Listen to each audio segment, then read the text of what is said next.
There we go.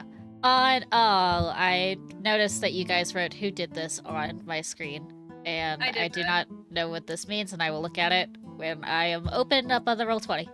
Hello, one and all. Welcome back. It's been like a month and a half, maybe two. I don't remember time.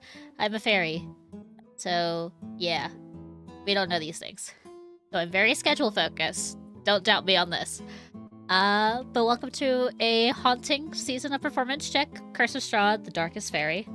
A season where gothic horror meets a little bit of whimsy, some nightmares, some morbid curiosity, all those fun things in a little pocket bag thing. Book, whatever you want to call it.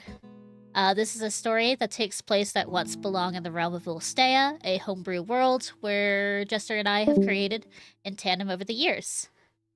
There will be various changes to the story. This is not your typical tale of Curse of Strahd, like many have explained before. This one just has a little bit of a fairy tale spin to it. I will be your beloved host throughout this tale of horror, guided by my cast, who I will lovingly call the Broads, through our story and time together. We are currently missing one Broad right now, and another one just disconnected from the VC. I think it's an internet issue. Knowing them. But one of our members, Frozen Elemental, or I think he's Frozen Quartz now. I can't remember if he changed his. He did change his Yes, name. I can't remember what it is. Frozen Quartz, formerly known as Frozen Elemental V, won't be here tonight. He's not feeling well, and I told him it's okay. It's a roleplay episode. Do what you need to do. And then, like I said, I think Lake's just popped off for lack of internet. So hopefully we will see her back soon. Yes. But to anyone else, who wants to introduce themselves since it's been like years, eons? I can do it. Damn, alright. Hello, my name is the Paladin Bell, or you can just call me Bell. I stream over at the Paladin Bell at twitch.tv. And you can find me on all the other social medias. I'm playing Allegra de Lamont, a paladin. She's got trauma. She's also an Asimar. And then, yeah, Jess, you're next. If I called her an asshole, it would have been Asimar. No, she is the exact opposite of that, actually. She's far too nice. Hi, my name is Jester Void. You can call me either one. I go by, God, I don't go by God. My pronouns are he, it, or they, them, if that's truly what's in your heart. I am playing, Lottie, Johantov, a warlock wizard with memory issues, and it's also a reborn. I don't stream. You can find me on Twitter at Blind Knitting. I'm on Blue Sky as Beckoning Floyd. I'm losing brain cells by the minute. Links to throw the microphone at you. Me? Yeah. Well, hi there. I'm Lynx. You can find me as Quark Lynx here on Twitch and YouTube and wherever else you socialize your medias. I am fine with any pronouns, and I'll be playing Ara tonight. She's our polite but reserved half-elf rogue/ranger. Has everyone else gone? Nope. No. Okay, who's next? I haven't gone yet. Okay, I hand you the microphone. Hello. My name is Celeste. You also know me as Sage the Softkeepus here on Twitch, who has been MIA from Twitch for a while, but I have my new PC arriving soon. So expect to see more of me once that happens. And I am playing who we discovered last night to not be Katarina Durst, or not last night, last time, but is instead Katarina Wachter. She is a Barovian woman, roughly in her late 20s, who has been living on her own for a number of years. She wears a black robe with a fur mantle over what looks like a torn, elaborate red Barovian gown. She is covered head to toe in tattoos, black hair, white highlights. She has one eye that is intense and blue-gray, and the other a fetid necrotic green, surrounded by a discolored scar. And her left hand is entirely skeletal. And she is our favorite witch bitch. Love her. And I believe that's it now? Nope. No? Who's... no, is it... I can't believe is it this. Don't worry, I'm Hi. on the ball. I was zoned out, I'm sorry. That's okay. I'm Creepy. I will be playing Elizabeth Porcelain. She is a dancer, an artist, a weaver, and gives thinly veiled threats through idle curiosity. That is all.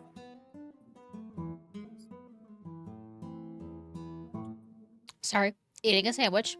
But thank you. These are our broads. I adore them. I love them. And who knows what will happen now. But welcome to Chapter 2, Part 8, which is known as A Concerning Path.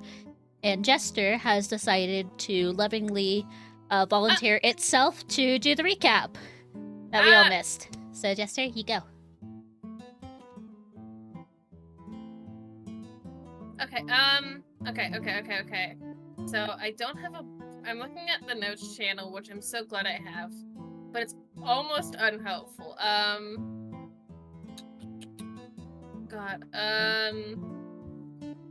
Okay. We arrived at the Vistani camp. It's very warm, I think, compared to the cold snow and bullshit we have on the outside that we came from. And I'm kind of just gonna read semi-verbatim and hope it makes sense. Other Eladrin at the Vistani camp, I was offered free clothes for free, which I still have to cash in on. This note says, Summit remarks about my fashion or something, I think. Don't know what that means. Okay, a bunch of this is just me stuff. Kat and R.A. talked to Percival, like an actual conversation. I think, that happened. Let me know what you want to tag me in. Yeah, no, I'm marathoning myself, like, one-leggedly through this race. Important information for the conversation with Percival. R.A. asked about witches and stuff, and Percival was like, man, there's like one in the west, the one in the north is missing, and either the east or the south one is in Yesterhill. So that's relevant. Ow. Motherfucker. Whew. We got card readings. Everybody got docs. With their real government names that I didn't copy down onto my thing. I put it in the group chat. Yeah, I'll grab it later, I think. A shadow approached the tent we were in, I think before the cards were drawn. Some kind of mal-violent energy that cannot know this information. Because it's very deadly if they find it out, I think.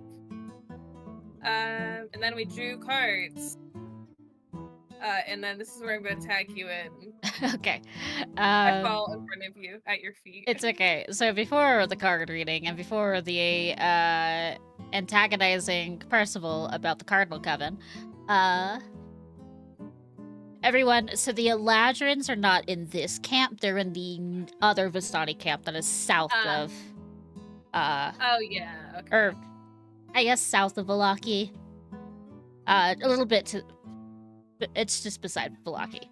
But that one, a lot of the people were asking if you were from that encampment, or are you from the outside? Because they were like, and then people were very concerned that you were in winter. They're like, oh, you're a winter Eladrin like everyone in the Vistani camp in Vallaki is. And you're like, what? No, I'm just I'm not stuck like bad. this. And they're like, oh, but they're stuck like this. And it was just a very, like, baffling conversation. And all I wanted to know was were you okay, or are you cursed to be sad? I mean, I am cursed kind of in a way. In a way, not but to be sad. not in the same veil of curse that they were in. Correct. But you don't know what that curse is, so you'll find out next time on Dragon Ball Z, or when you Yeah. go to that encampment. Elena did offer you guys. It would have offered the whole entire party, like if anyone wanted like a change of clothes, anyone can get some, especially since most of you are not equipped for the winter weather. Or the ones who need to be equipped for the winter weather don't have winter clothes. Or lost them in a castle ages ago. Cough, cough, cough, cough. Cough, cough. You wanted to go shopping. For 5 Beth, familiar. yeah, Beth and Nock had a very interesting dance where they got to know each other, and Beth may or may not have scared and terrified Nock a little bit. But that's how you just make friends. That's how you make friends. It's Exactly. the best and tried and true method. Exactly. But Nock is a little worried, and Vera was just giving you like daggers from across the encampment, but in a way of like, do I need to fuck up this bitch right now? She's just jealous that I'm better at dancing. Exactly. I remembered something too. Yes, go. I gave an offering to Winnie because I felt very bad for upsetting her, Yes. and she took the. Yeah, you gave everyone got way too much food because you are in an encampment that will keep feeding you until you stop eating or you're full. They want to make sure you're nice and healthy. You guys weren't allowed to do Madame Ava yet. It would be a time and place where she will call you to have the conversation with. So everyone just kind of fucked off and did their things. You went shopping to get materials, went to Elena, who was like, oh, I only sell clothes. If you want items, go to Damia, who you went over, you saw her, and Allegra saved you. Allegra did save you because you were talking to a very crazy woman, in the nice sense. Who? And then Allegra bought a bee knife. Yes. She tried to sell you the Buster Sword from totally not Final Fantasy franchise. And instead, you guys left with all your magical items that you needed, like all the stuff that you needed for your spells, and stuff. You got the honeycomb dagger, which you end up giving to RA later on, which has a 25% chance to summon bees.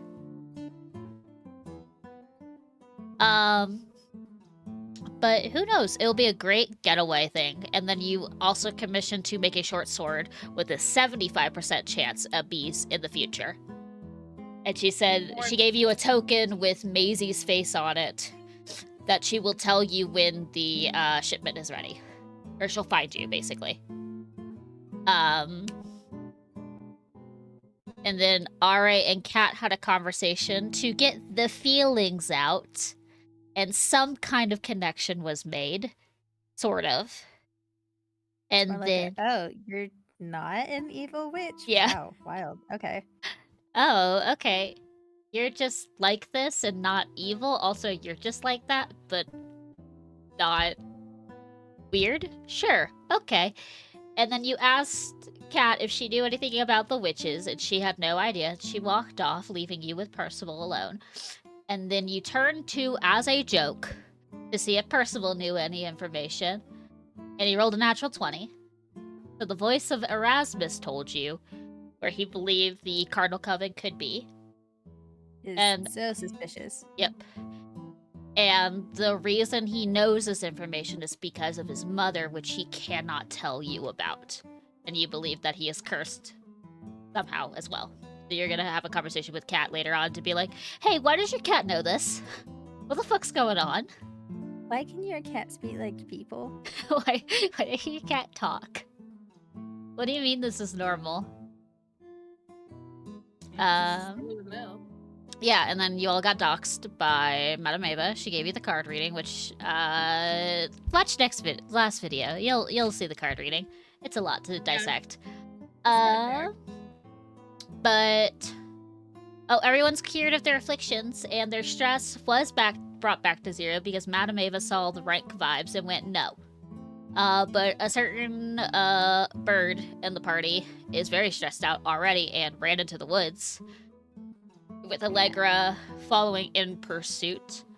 Currently, the siblings are in the tent as Madame Ava has to have a conversation with them.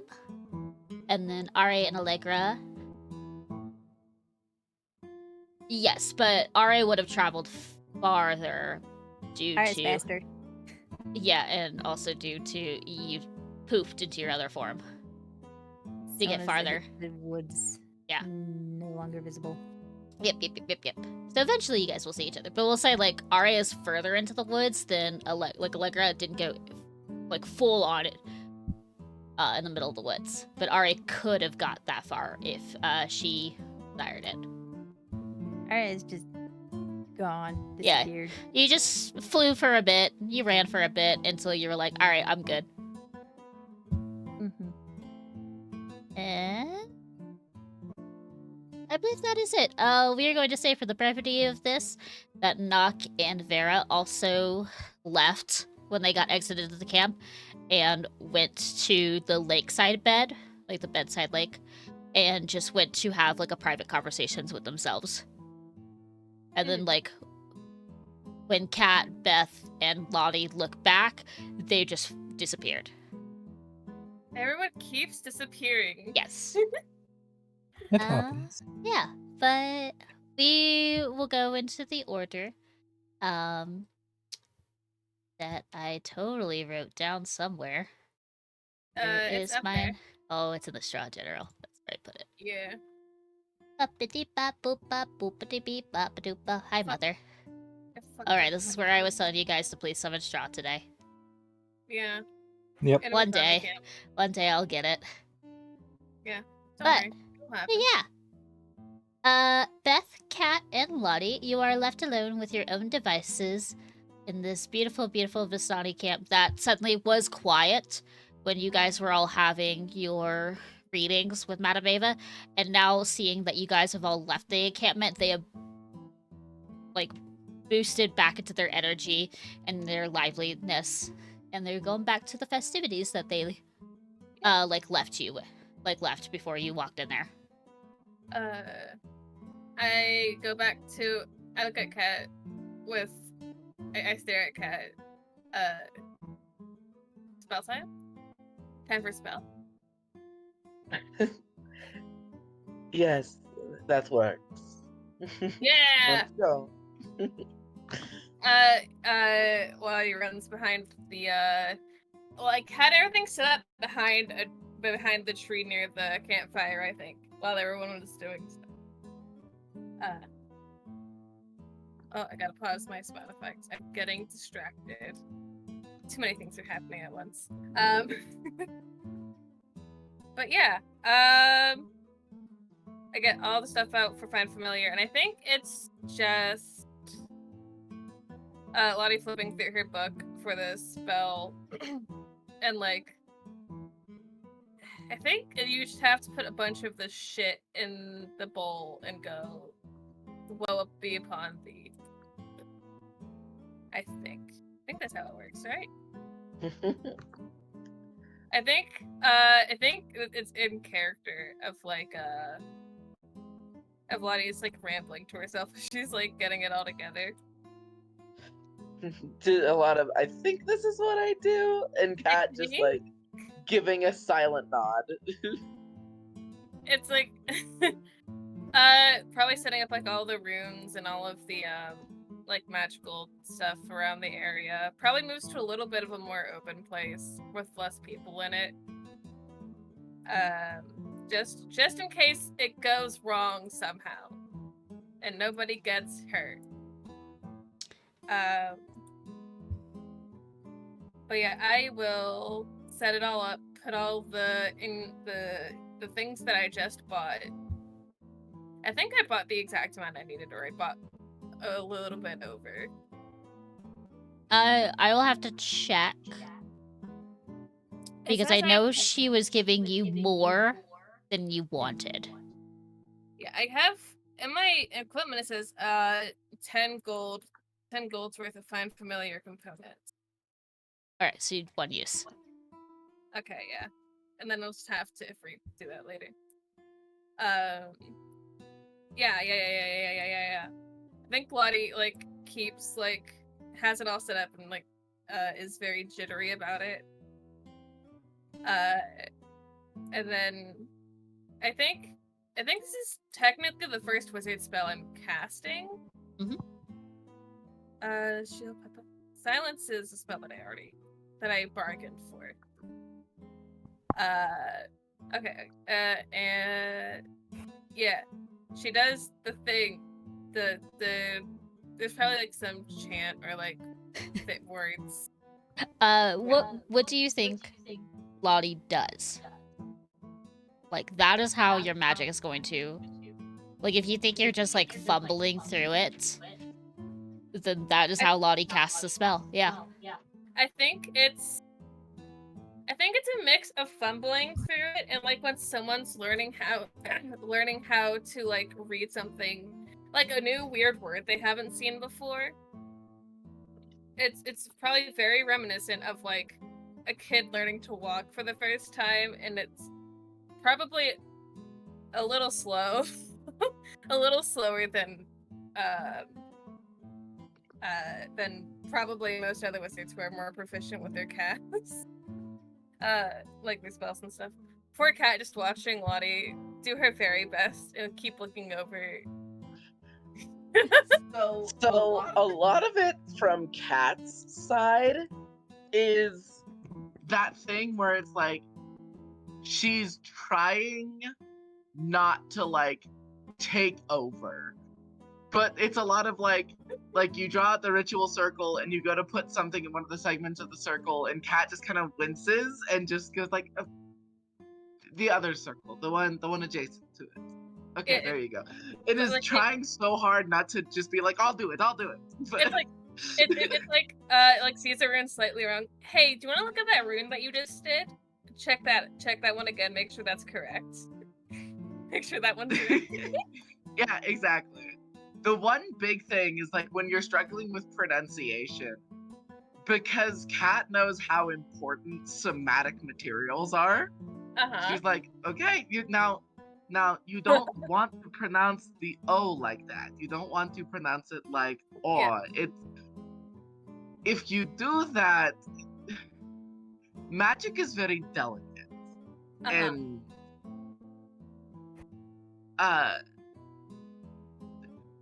just pronounce it like this.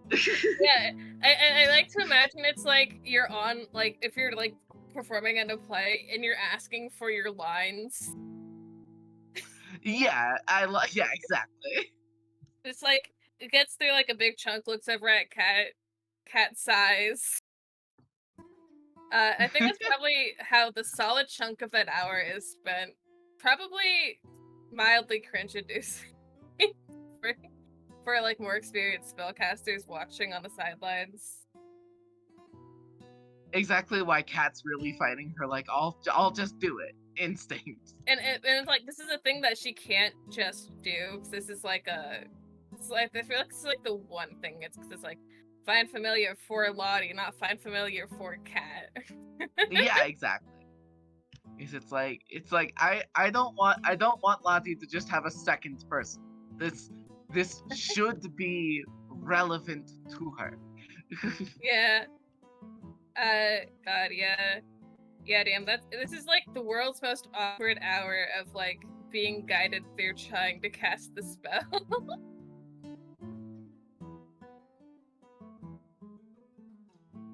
I stare at God, yeah.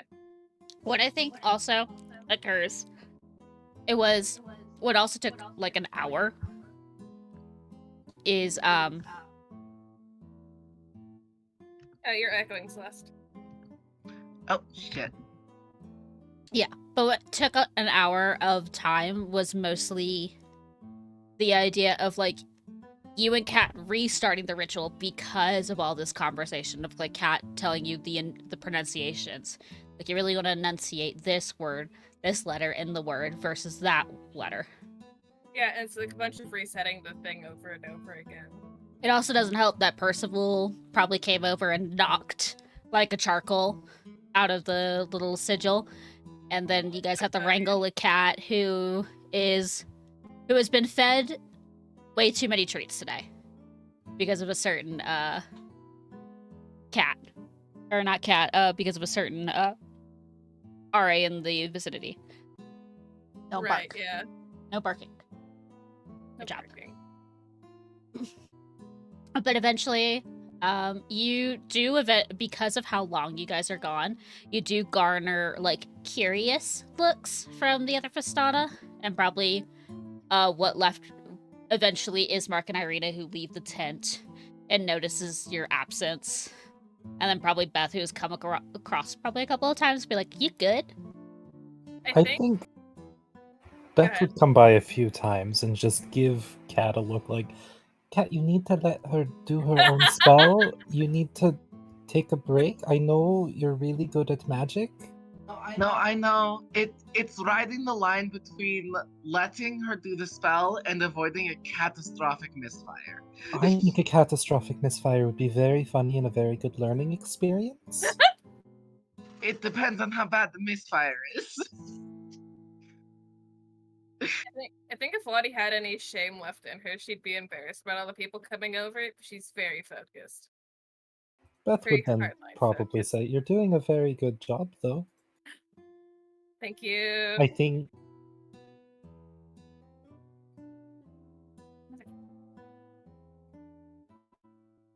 Yeah.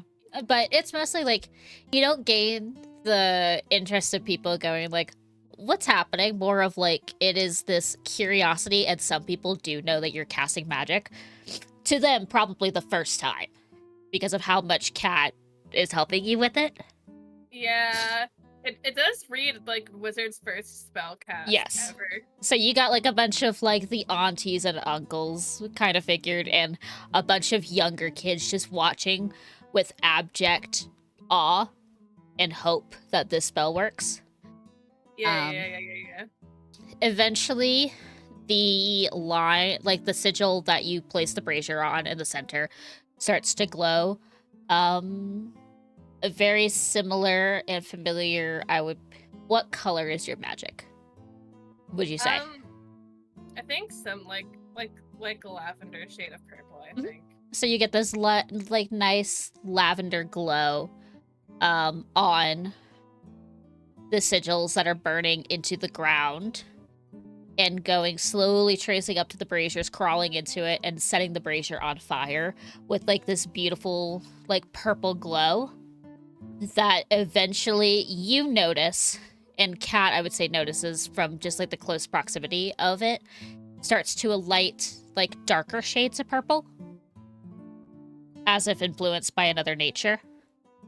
And eventually the flames go large, creating like a thick fog around you guys, and then you hear a snap, and then something crashes into the brazier. The brazier falls over and clatters on the ground, and you hear the rapid sound of like thumping on the ground as like something got scared and is running around in circles.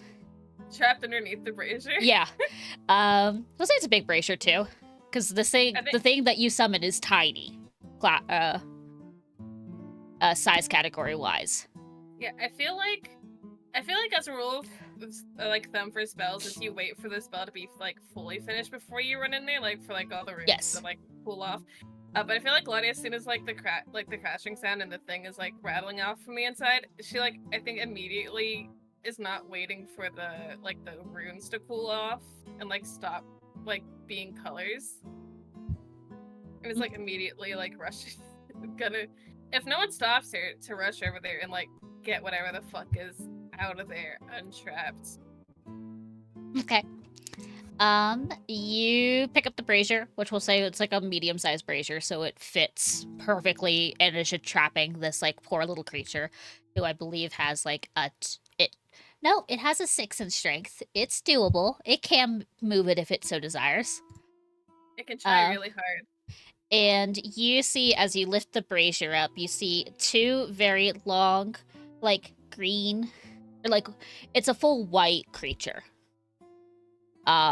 With, like, long, floppy ears that taper off towards the end in, like, a very bright emerald green that slowly looks like wings for ears.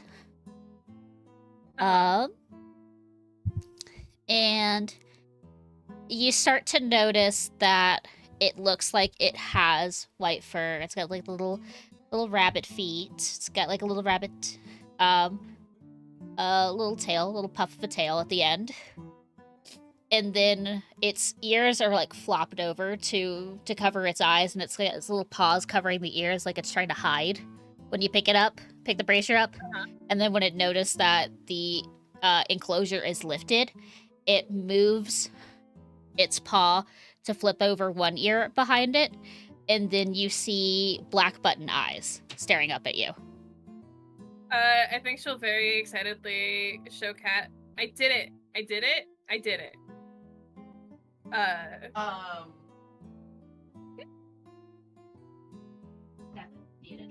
It's like it's very much bordering on like proud mom look, where it's just like you're holding your new familiar and Cat is just like has her eyes bright and wide and has an expression of joy and is like holding her cheeks and just staring. Lottie has probably like almost literal stars in her eyes. She's so proud. She did it. The spell did not explode and kill millions of civilians. She'll give the bunny like pat on the head, scratch like behind the ears. She's like trying to comfort this poor creature who just almost got absolutely wrecked by a bull, by a big ass fucking bull. And then when like you go to like pet it, you feel like it's not made out of flesh and bones. It's just kind of like it was made out of stuffing. As like you kind of press on it and it just kind of completely collapses under your weight. Like you're squeezing a stuffed animal very tightly and it starts to squish. It's a very weird sensation because it feels and looks like a realistic like rabbit, except like the black button eyes. And then that's when you start to pet it, and then you notice like, this is faux fur and faux feathers plumages that you're touching. And then if you really put your weight down it, you're like, I don't feel bones. This is kind of weird. Is this normal? I think doesn't feel bones turns to... is Cat still holding her face? Or is she like just staring and like just kind of like watching this entire thing? So now as you're like squishing it and it's like a stuffed animal, Cat looks even more delighted. I think it's just like, is this normal? Bright, big, wide smile on her face. Cat goes, no, that's weird as hell. Okay. And she looks enamored. Lottie's taking this as, you don't have to be worried about this, it's fine. Yeah, Cat doesn't look concerned. Cat looks completely enthralled by this sentient squishmallow that you have, and she's like, how did it do that? So what do I know if familiars are supposed to be able to talk to you? Is that a thing that I'm aware of? You know that they can telepathically talk to you. I think after going back and forth, like, okay, this is normal, not like something I should be worried about. No need to overthink of the weird intervention that just happened with the colors or anything. It's fine. This is very normal. I think she'll look at the rabbit in her hands and just go, "Hi, I'm Lottie." Fuck. Introducing herself to her little guide that just crash landed. See if they respond. Thank you. Sorry. But yeah, little rabbit. You can't tell if it's blinking because it's got button eyes. So it tilts its head, and like one of the ears just kind of flops over on the other side, and then it sees your outstretched hand, and then puts its paw in your hand, a little very small. This is probably like if you cut both of your hands together. It would slightly. It's not as small as like cupping your like an animal that's like it's not a frog size, I would say, or like a hamster.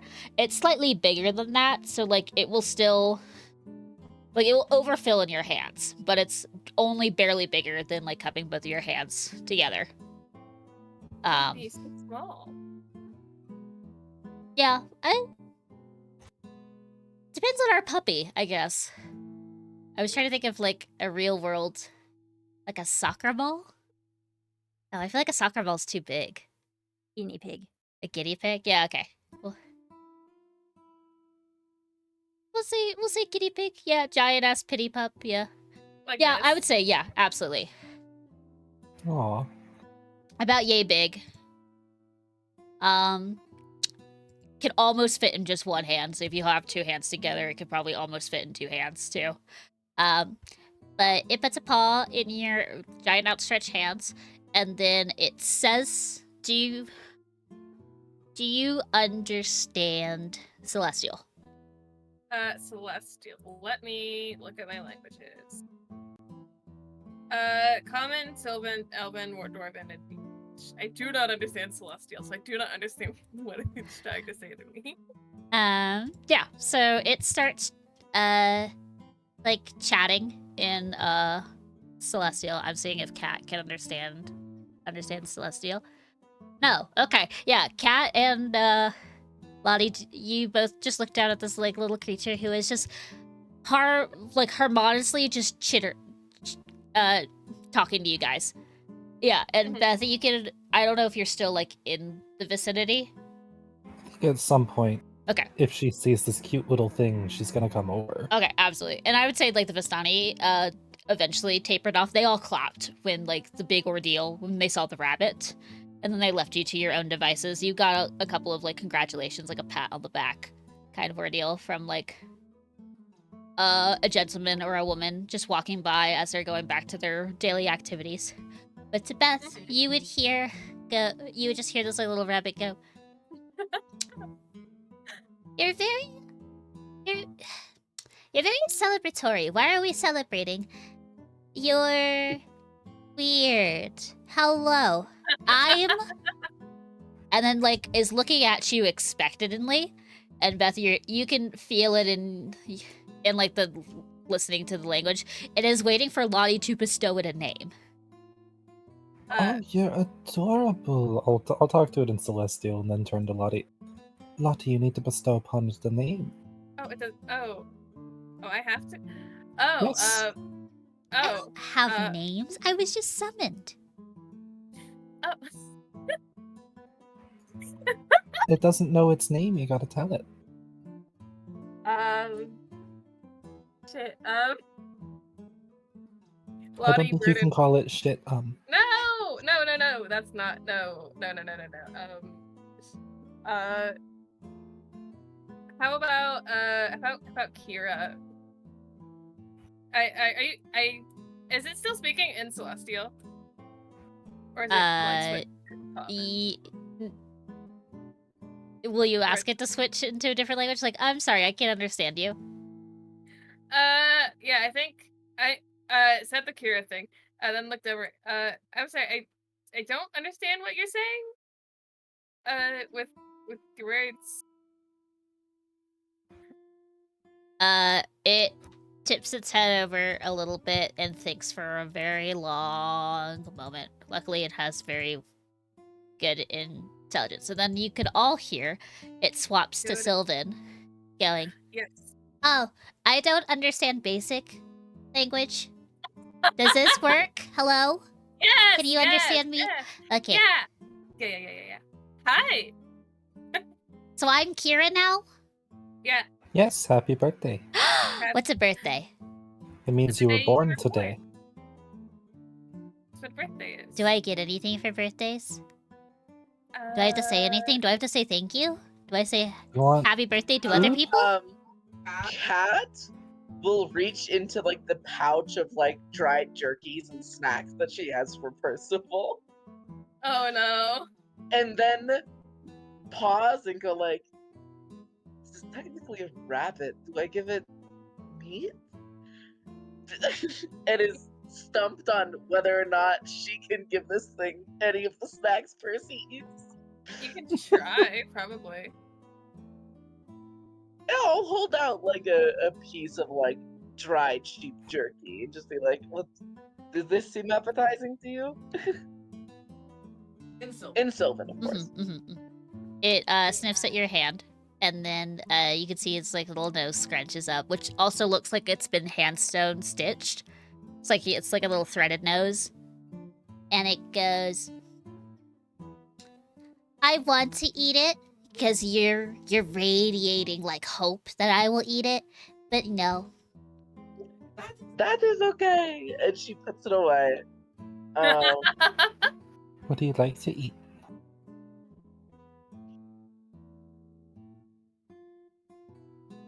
I don't know. Whatever smells good. Does I have- anything smell good here?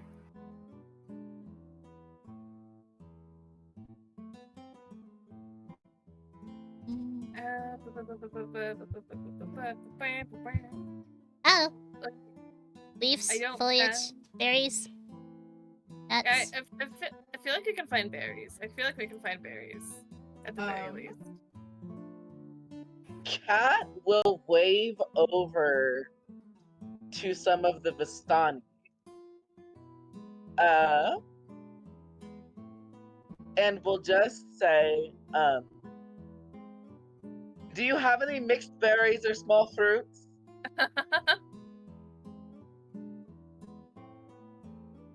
Sorry, I'm googling if you can actually give rabbits berries. Hold on. You can give them hay. Weirdly, like cat or like rabbits will eat hay. Berry, so fruits is like a once in a life, like, don't feed them often kind of ordeal. They mostly eat the stems. Oh my god. So, like, someone could bring over, like, you know, some kind of fruit that are still on the stems that they just haven't picked off. Echoing Celeste. When I used to raise rabbits, they really liked cherry stems. Yeah. Cherry stems. You know what? Honestly, that's probably gonna be easier. It's like she'll call it to Vistani and it's just like, do you have any unused stems from any fruits or vegetables you prepared this evening? And then mute. I muted when I told her to mute. Idiocy is true here in this household. Amazing. But yeah, you get like a very quizzical Vistani, and then like a very helpful little kid goes, I got it! I want to feed the rabbit! My turn! It makes a big ordeal, and eventually just comes in with berries spilling out of their hands. They're leaving a trail. And it's just like, there's some stems in there, and then there's some regular, like actual blueberries and blackberries that are just mixed in there. Like a bundle of like grapes that are still on the stems that they just haven't picked off yet. And you see Kira light up with joy and jumps and then starts to fly, like as if hovering, and then lands on this like little kid's like shoulder, and they goes, give me, I want it. And this kid's enthralled and just shoves the whole entire hand towards the rabbit, who gets like, yeah, the berries spill out from their hand and is covering poor Kira's face. But she grabs like a little bundle of like stems and then just eats all of that, and then all the grapes just fall back to the ground. Oh my god. And eventually the kid will just like pet the rabbit a couple of times, call it cute and adorable, and then like leave you alone as you shoo him off Aw. politely. Go. Thank you. You can leave now. Right. Thanks. Thank you. Thank you for the help. Kira eats like 2 berries as a treat, but most of it is just any of the stems that are attached to the fruit are gone now. And there's just a mess of berries on the ground. Anything that have seeds in it, she avoids eating. No seeds. Got No it. seeds. So cherries or apples, she doesn't touch. Mhm. Peaches, whatever. Anything that's got like a pit inside of it, she won't touch. Or she'll eat around it, and then there it is. Picky. I like that. I dig it. Huh. I don't think Lottie quite knows what to do. Besides just staring in awe at this little guy that she summoned. Not bad for Wizard's first spell. Mm-hmm. Yeah. We'd probably pick her up again. Pick up the little baby at some point. If the baby is not, already making her own way up there. She reciprocates you picking her up, and then just kind of sits like on your shoulder, and then goes, "All right, you're Lottie. I'm Kira. It's my birthday. It's your birthday. Okay. Anything you want me to do?"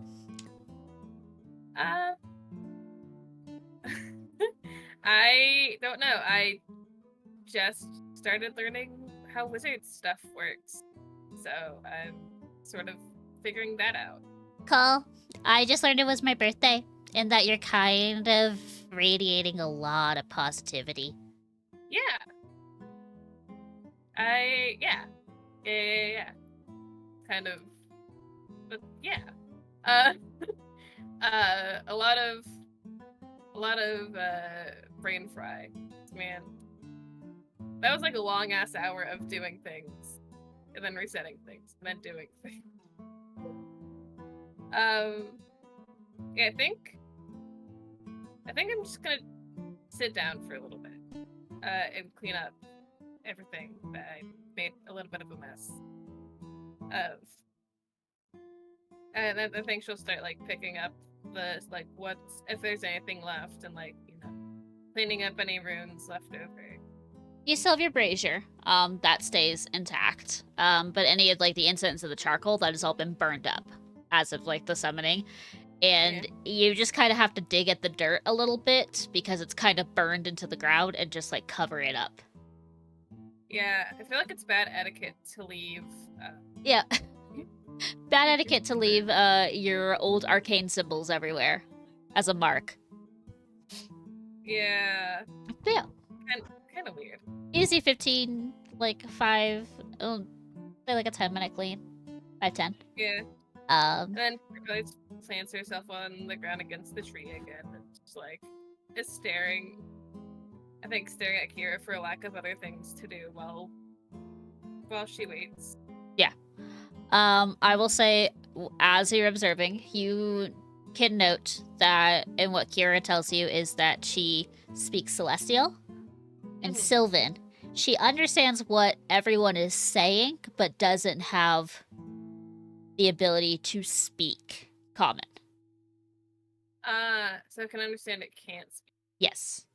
Okay. And then occasionally you'll see that she lifts up her ear when she hears like some kind of like loud sound that is happening in the distance. Which is like she'll hear it with far more alertness than you do. And then occasionally like a kid will come over and ask to like hold your rabbit or something like that. Or something, and you see that she is very intensely excited by the proximity of children. Yeah. And you watched her for like the past like 10 minutes play tag with the kids, and she cheats by teleporting Oh, around the God. place. Oh my god.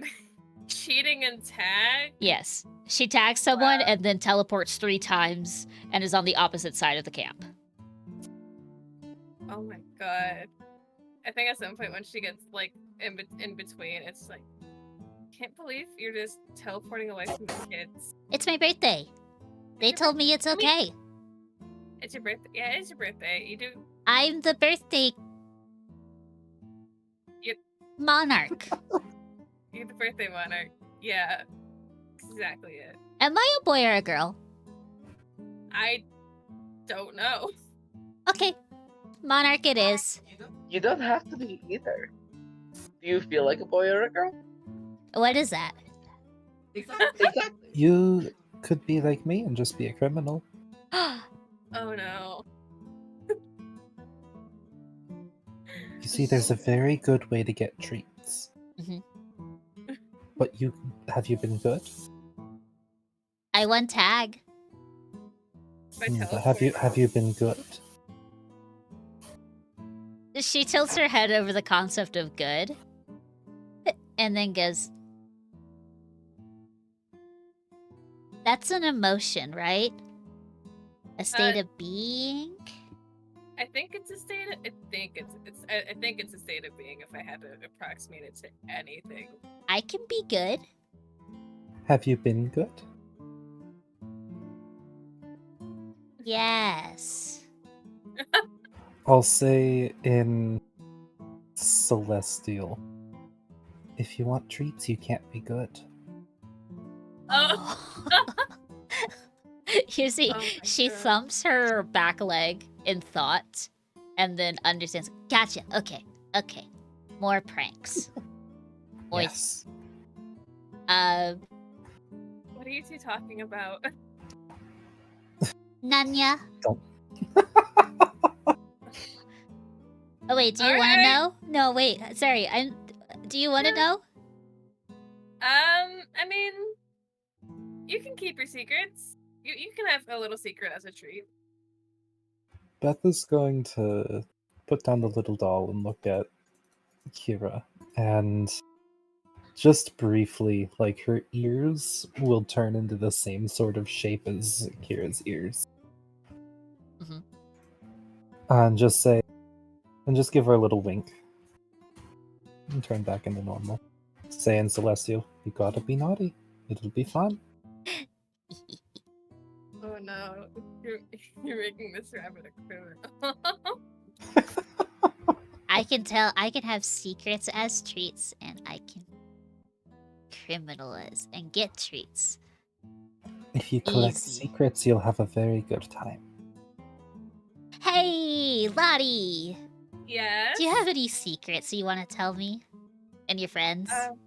And me? I mean, And me? I don't really have that much of a memory, so I don't know there's much I can tell you. If she could snap, you could feel it. Like she was trying to get something out of you. But then just kind of, you can't, it's hard to see the nefariousness that she is thinking of because she doesn't have pupils. We can give her a little, like the little angry eyebrows. You can ask someone, or the next time you summon her, you can apparate eyebrows for her. Little patches of fur that look like eyebrows. Yeah. All right, now, this is a blank slate, but this creature can sense your emotions very quickly. Yeah, the closest you can see is her tilting her head, the back leg thumping, or her nose twitching. And that's the most you can get out of emotions from her. I think Lottie thinks for like a solid second. I assume Kat and Beth we're just hanging, we're just chilling. And goes, tell you what, if I can think of anything from the past that I can actually remember, I will let you know. Might not be for a while, depending on when I can get my memory back. Mm-hmm.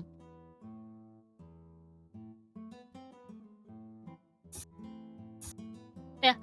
If you let Kira run free through the camp, japes are afoot. Yeah. Yeah. I let her run out the energy. You will notice when the group comes back together, her energy is very similar to Percival.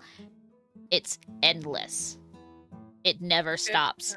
It's when Can't she remember that. decides to flop over and take a nap is when she decides. Percival just kind of always wants to nap.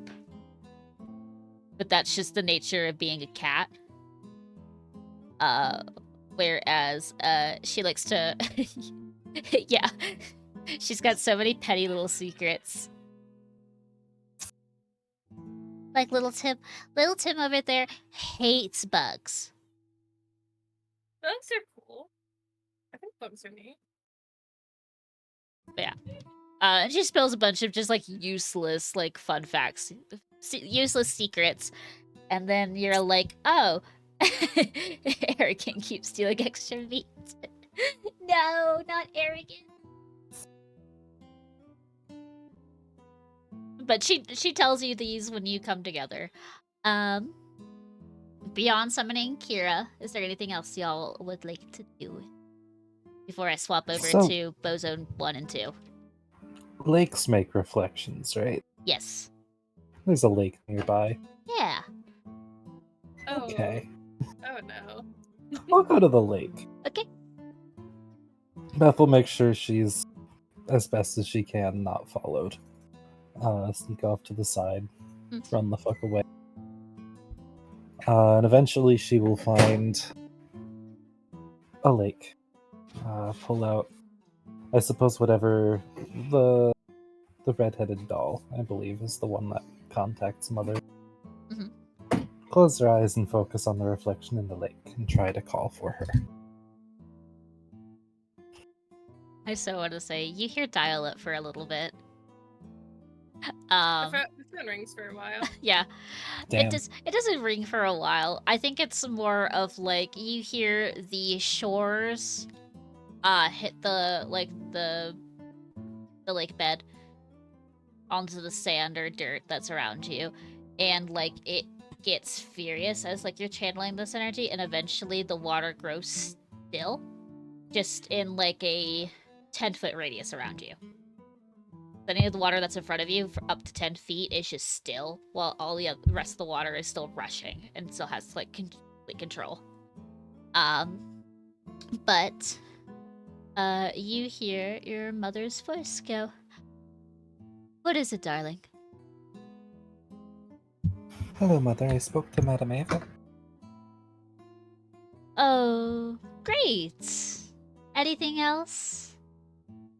She told me some interesting things. She told me of a sort of sunlight that could be found at I want to say she said a dead village drowned by a river,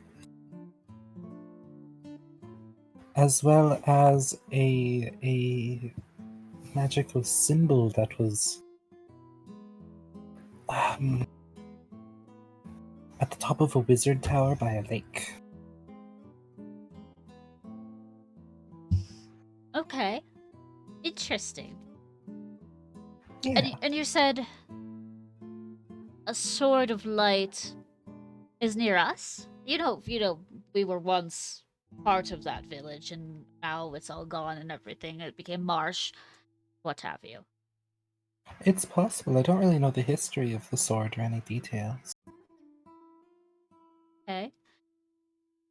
But that's what I was told. Said it's near there. Do you want me to go look out for you? Is that why you're calling? Do you need help? No, but I think I have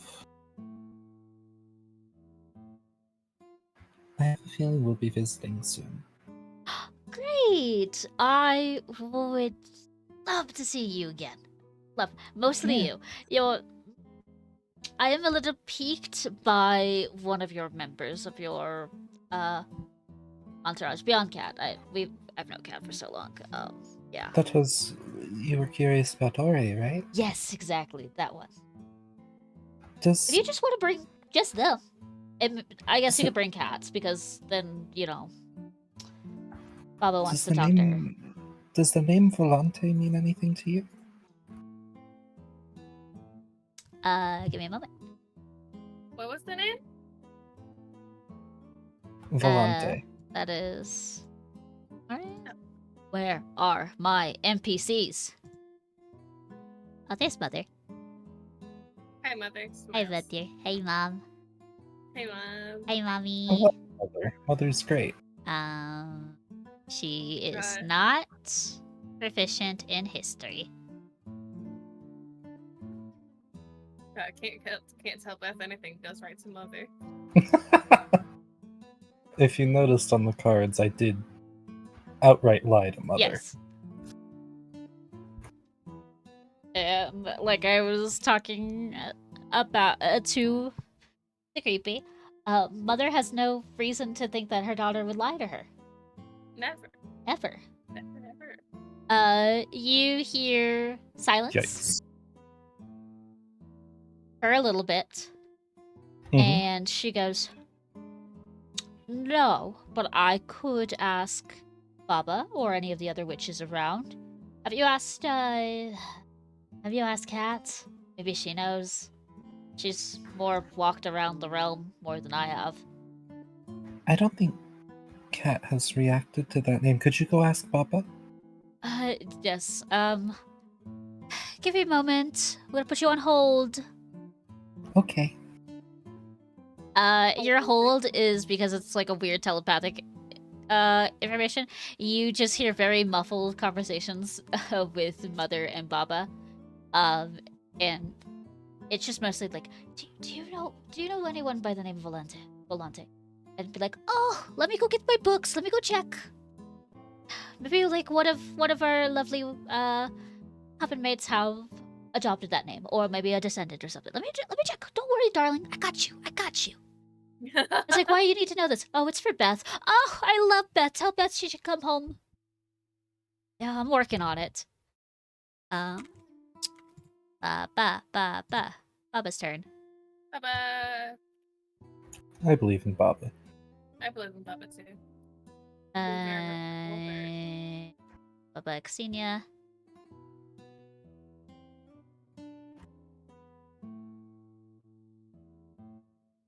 Ugh, I should make her proficient in history. How dare I not?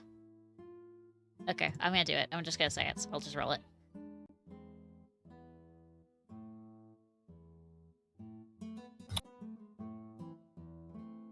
You hear very excited chittering. Cheerfulness. And then Mother going, oh, okay. Great.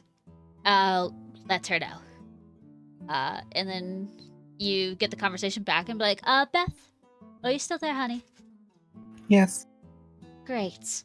So, I don't know it. And Baba doesn't know it personally. But there's a woman in near the winery, I think.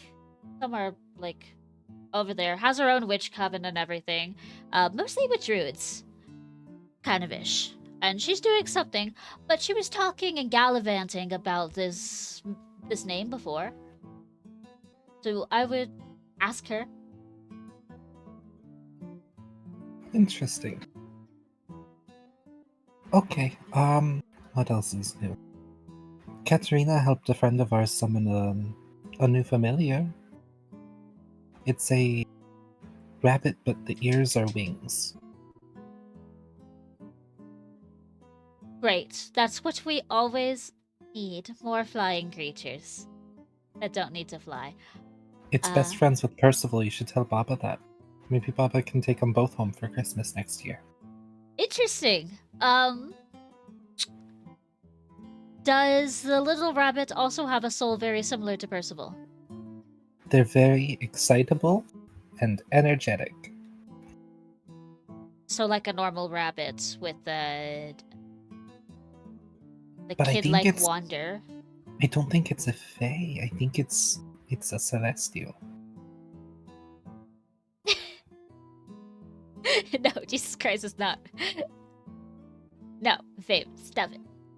No, I always say Christmas. No, it's not. We have the equivalent of Christmas, which was a name that I forgot in my setting. Okay, just we'll blur it out. Winter's Crest, yes, or blur it out. It was Winter's Crest. I can't. I don't want this argument. I'm closing my eyes to this argument. We're all spitting facts right now, but no. We'll make some kind of analog or something like that. Yep. He could be on the continent of You could epics. just say, like, winter solstice.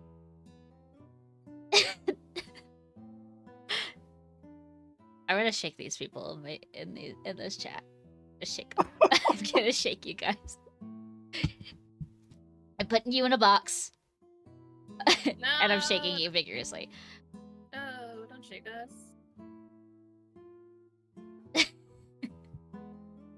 Beth will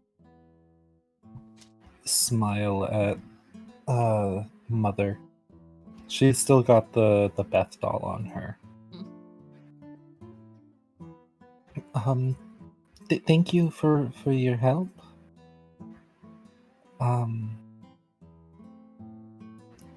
I'll call you back later. Okay. If you need any help, you know how to reach us. I will tell Baba about the new flying familiar and see if she's also interested in having a cat and a rabbit at her household, making a mess. Okay. Great. Tell cats hello for me, I guess. I don't know. I feel like I'm always obligated to say hello. Okay, I will. I'll send her Baba's love. Thank you. That's the most important one. Okay. Beth will disrupt the reflection in the water. Mm-hmm. And probably go, if she can, look for Ore. Of course, her ability to track people is bad. Yeah. But she'll try. I feel like just based on the timeline of everything, it wouldn't be that hard because the two, probably Ari and Allegra, will be slowly coming back at this point. So it does take you like 10, Sure. 15 minutes extra just to spot them coming out of the woods together. Or if they choose to come out of the woods together. I don't know, but we shall see what they do. Does Kat or Lottie want to do anything extra, or we want to swap over to Ari and Allegra real quick? I think I'm good for now. Okay. I'm good. Okay. Meanwhile, in the middle of the woods, between Sleeping Beauty and Allegra, which one would like to go first? Ah, the silence. Wonderful. Sorry about that. I was muted. You're good. So Allegra can go first. Okay. Kind of if we pan over to Allegra, what she left directly after the card readings. Like Yes. when everybody else came out of the tent, she was gone. Yep. Straight in the woods. So Allegra growing up was kind of a daddy's girl. She spent a lot of her Unfortunately, yes. time. Spent a lot of her time in the cathedral, or in the the abbey, kind of with him and learning from him, and kind of wondering why she didn't look like him. But also kind of learning to be a priestess, and learning to be who she is, as far as like her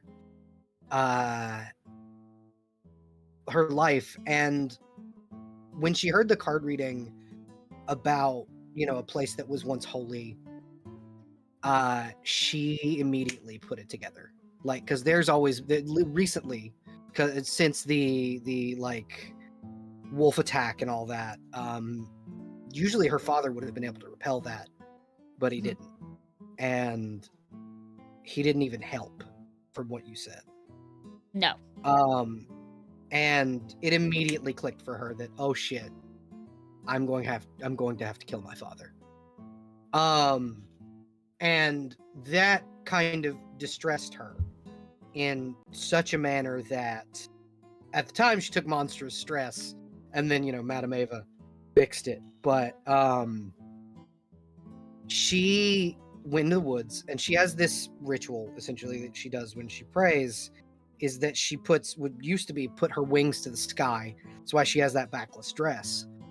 So kind of if the camera panned over to her, what you'd see is her in the armor from the bottom down, and from the top up she's just in that dress, like the top of that dress with her back to the sky. You can visibly see the scars where her wings once were on her back.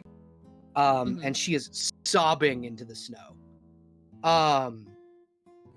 absolutely fucking bawling her eyes out, and over the fact that she's going to have to make herself an orphan. And instead of praying to her father like she normally does, like she asks him, she reaches out to a different entity this time. She will kneel in the snow, and the imagery, if it, kind of panning over to her face,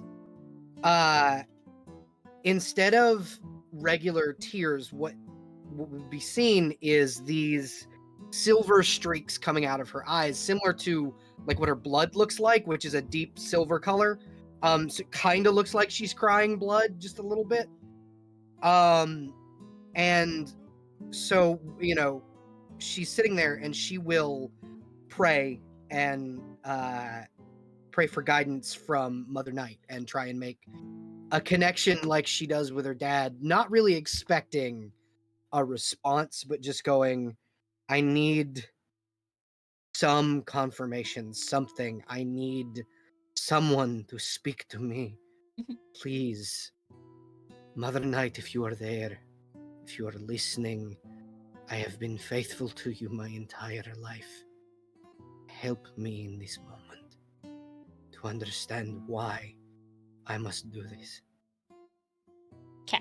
And then, she will wait a moment for a response. Like it's a beat or two. Still sobbing. For you specifically, you are one of very few people I can think of right now who has advantage on this roll. So you can roll a religion check if you're proficient in religion. Otherwise, you can just roll I believe I a am. d20 twice and just take the higher number. Yeah, I am proficient. We're basically doing a luck check. That's a 19. So when your father establishes a communication, you get this very overbearing presence when he is communicating to you. In this moment, you felt like you are followed by silence for a very long moment, and then the area around you no longer, it feels cool, but in the sense of it doesn't feel chilling. It's not freezing yeah anymore. You're not freezing. It's kind of like a cool, comforting kind of vibe. You're so cold that it feels really nice, which is weird because it's from you got the freezing element out of the way, and now you're warmed by just regular coolness, and you see the snow around you melts away in a perfect little radius. And a matter of seconds, the wind kind of blows by, and you see a gentle snowfall just kind of falling around you as if there's a dome protecting you. And then before you, we'll say it's also 10 feet radius around you, you being the point in the center point. Little flowers grow, the very similar one that you always handpick. The evening glories. The evening glories, and you see little buds bloom from the ground to spell out a word, and it eventually surrounds you, and you just are in this little tiny field of flowers that spell words, and it goes, "How may I help?" For a moment, for like a beat of time, Allegra's speechless. Like she did not expect a response. And she goes, I, for years, kept your faith, even against my father's wishes. I fought to keep every person in my village safe, and when I asked for the power to do so, I got these. And she'll kind of gesture to her bracers. I need to know if what I did was worth it, or if I should have just kept my wings. Why must I have to kill him? What has he done to deserve this? The flowers, as if you're watching them like rapidly die and then regrow to like form new words. And in like very thick, like as if bolded, it just it just stays the word fall. Or fell. You ask, what did he do? I see. So, 2 angels fell that day, I suppose. I have one more question, if possible. What can I do to re-earn my wings from you? Huh.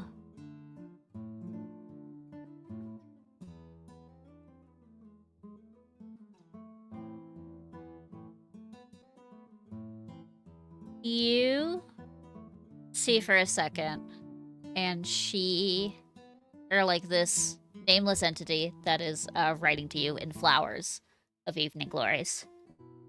The flowers die, and they reform in a pattern that reads, "May I?"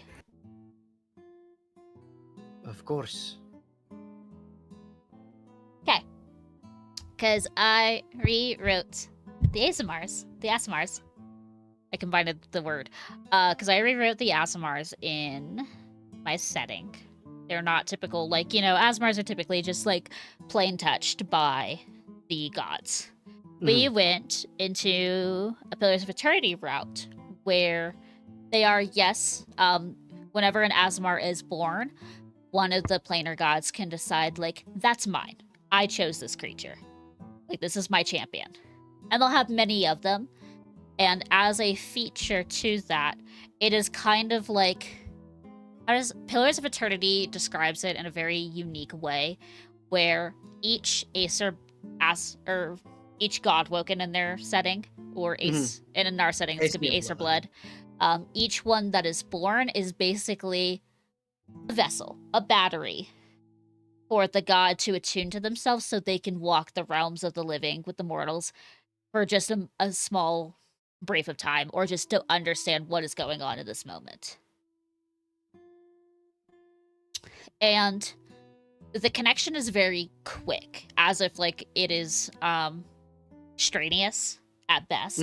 Like she Kinda cannot knocks the breath out of her. Yeah, it knocks the breath out of you, and you can feel like someone is like manipulating your form. Like someone is also inside with you. Like 2 people are occupying the same body. But it's very, like, she is very distant. Like, this is not full control, and you don't think that she has the capability to do full control in this moment.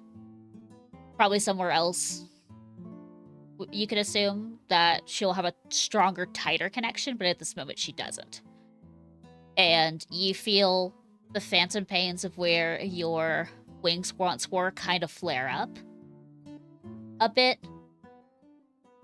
And then the her back muscles tense. Yeah, your back muscles tense, and you get like just like a wave of heat, as if like something like pressure is being applied in that area where the wings once were, but nothing is coming from it. And then the stranger in the back of your mind is gone now. And you watch in a second as like the flowers die back down. And you see the words interesting. They fade away and go, I think she just says ask for them. I will, please. I need the freedom that they gave me. It made me more me to have them. You see the words, not me. The fallen. Love a bitch. Yes, ma'am. Thank you, my lady.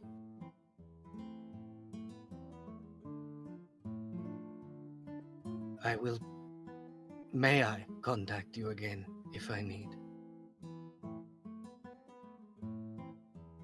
You see the words, yes, vanish, and then you and I are one, of course. She smiles at this and nods, and then we'll sever the connection. Yep. And you then just she'll get start. pelted with just the snow. It's not dramatic as like if you were stopping a torrential downpour Yeah, and it's you're just suddenly like soaked. a little bit. A snowball hits her, Yeah. essentially. You just get a bit of slush that just falls on you, and you are back to being very cold again. Oh, that's cold on my bare back. Okay. But a couple of the evening glories just kind of stayed there as like a token she of will- remembrance. She will pick them, Yeah. put them in her, and she'll, keep them. And she'll start putting her armor back on. Mhm. Now much more determined than she was.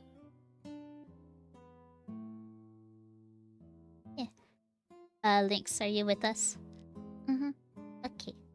Is there anything else you want to do, Allegra, before you run into Nope. little Audrey? Alright. Meanwhile, times 2. Alright, you are in the middle of the Savage Woods, surrounded by thick foliage that is a little bit harder to move through due to the, like, as you get further and further into the woods, it's clear that no one has cut through a path through here, and, like, the roots, branches, and vines just grow thicker and thicker, but you can notice that the further you go into the woods, the grayer and deader the trees look, as if, like, one simple flame could just could create a huge forest fire right now. I like the moisture in the air. Like, there's no snow in this area. It's a little bit warmer beyond, like, the cold rush of the wind. But you are alone and in what you could assume solitude beyond the occasional, like, animals that are near you. Okay. I think first I'm gonna suss out the surroundings, make a quick perception check. That's a 9. I will say you're passive. Like, at 9, you don't, at a glance, don't see anything, but, like, your ears just kind of hear the subtle sounds of, like, just a creature prowling in, like, but not towards your direction. It's, like, as if it's moving farther away from you, going for something else. Okay. Then, I will take a moment after having gotten far enough into the woods to be alone, as you mentioned, and take a flight for a little while to clear their head. It probably wouldn't be for very long, but Yeah. I would assume eventually they would turn their way back and possibly run near to the clearing where Allegra is. I will say, you will catch Allegra a little bit taper towards the end of her conversation. She's knelt down. You, in the movement of you flying around and probably landing on a branch or two, when you see a familiar face, like, you go forward a little bit, see someone, and then go like, wait a minute, I know this person. And then go back and sit on a branch. You just see the snow fall on Allegra in a very quick moment, and then she shakes it off and starts putting back her armor on, and then she's just surrounded by a little bushel of, like, flowers. which she front of is her. now collecting. Does Allegra have a cloak or anything on her? No, what Allegra's wearing currently before she puts her armor back on, it's literally, you know, the like backless dress she wore walking to fucking Barovia. That's what her on her, like, just her top is the top of that, because it's two pieces, it's a skirt and a top. She's got on the top to that with her back toward the sky, and her bottoms are very warm, like she's wearing the bottom of her armor with the warm pants and the boots, but she is intentionally back to the sky. And I think this is likely the first time, because she had kind of a shawl over her back before then, like in the castle, so it wasn't very clear to see, but this is probably the first time Ra's really seen two massive fucking scars on Allegra's back, like something was torn from her back. Okay. Ra would kind of flit through the trees towards a direction of approach that is not right behind Allegra, and would then transform back in the shadows. And Allegra, you would probably be made aware of this with your 11 passive perception. Yeah, my takes passive is terrible. It takes a bit. Yeah. You would hear footsteps in the clearing. That would probably be your first indication that you're not alone. Yeah, she's hand on her, like, if she heard footsteps, she's not putting her armor back on right away. She is hand on her sword, waiting and listening for whatever the fuck is coming. Because last time she was alone in the woods, a bunch of werewolves attacked her village and killed her mom. Okay, you hear one set of footsteps and they're super duper light. Yeah. Like, and she'll kind of cock her head and listen and go, "You can come out." Give me a moment. I'm going. You look freezing. Ari's like rifling through their backpack. I am fine, Ari. I was praying. As Allegra gets up, you can kind of see the silver, almost blood-like tears that have been running down her cheeks. Ari pulls out their like travel blanket and offers it to you and asks, "Are you well, Miss Allegra?" No, Ari, I am not. She'll kind of take it and dab her eyes and like throw it over her shoulders.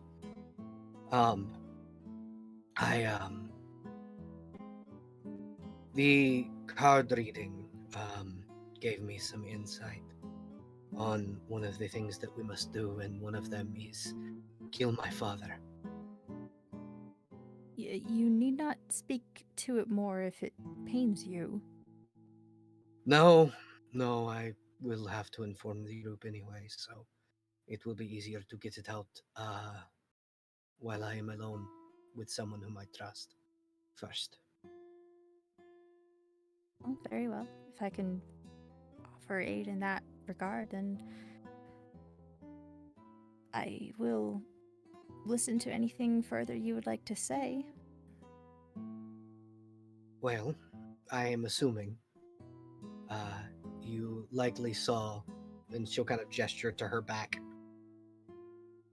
my the scars. You and many others have been respectful of my position and have not pried, so I would wish to offer the same courtesy. It is not a secret that I keep. It's just they're unsettling, so I don't show them off. My wings. I used to have wings. That's why when you could not fly back, I carried you, because I know what it's like to no longer be able to fly. And the freedom that it gives you when you can. When I got the powers that I have, and she'll kind of gesture to her bracers, my holy abilities, the trade-off was my wings. I had to give them away to my father, and he helped me to gain the powers that I have now. It didn't help. My mother still died. He didn't. He could have stopped it, but didn't. I always wondered why. In the back of my mind, I knew somewhere that it was his fault, that he had lost some part of himself or had strayed from the path and fallen. And now I have had confirmation that to that from prayer.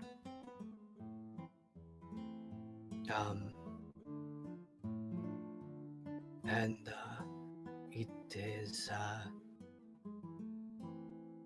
is unfortunate that now the only way for me to return and get my wings back is to ask that son of a bitch to give them back.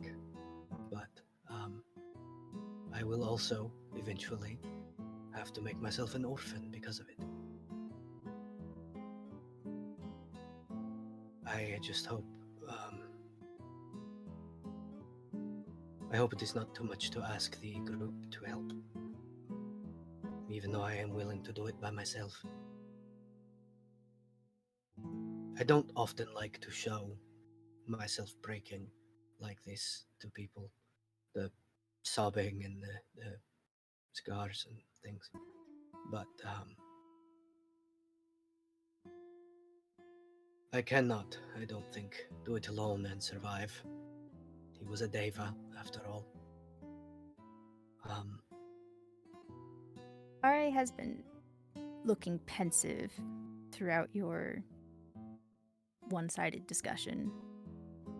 But as you start tapering off, they kind of slightly awkwardly pat you on the shoulder, like they hesitate and like hold their hand near your shoulder as if waiting for you to notice that it is there before proceeding.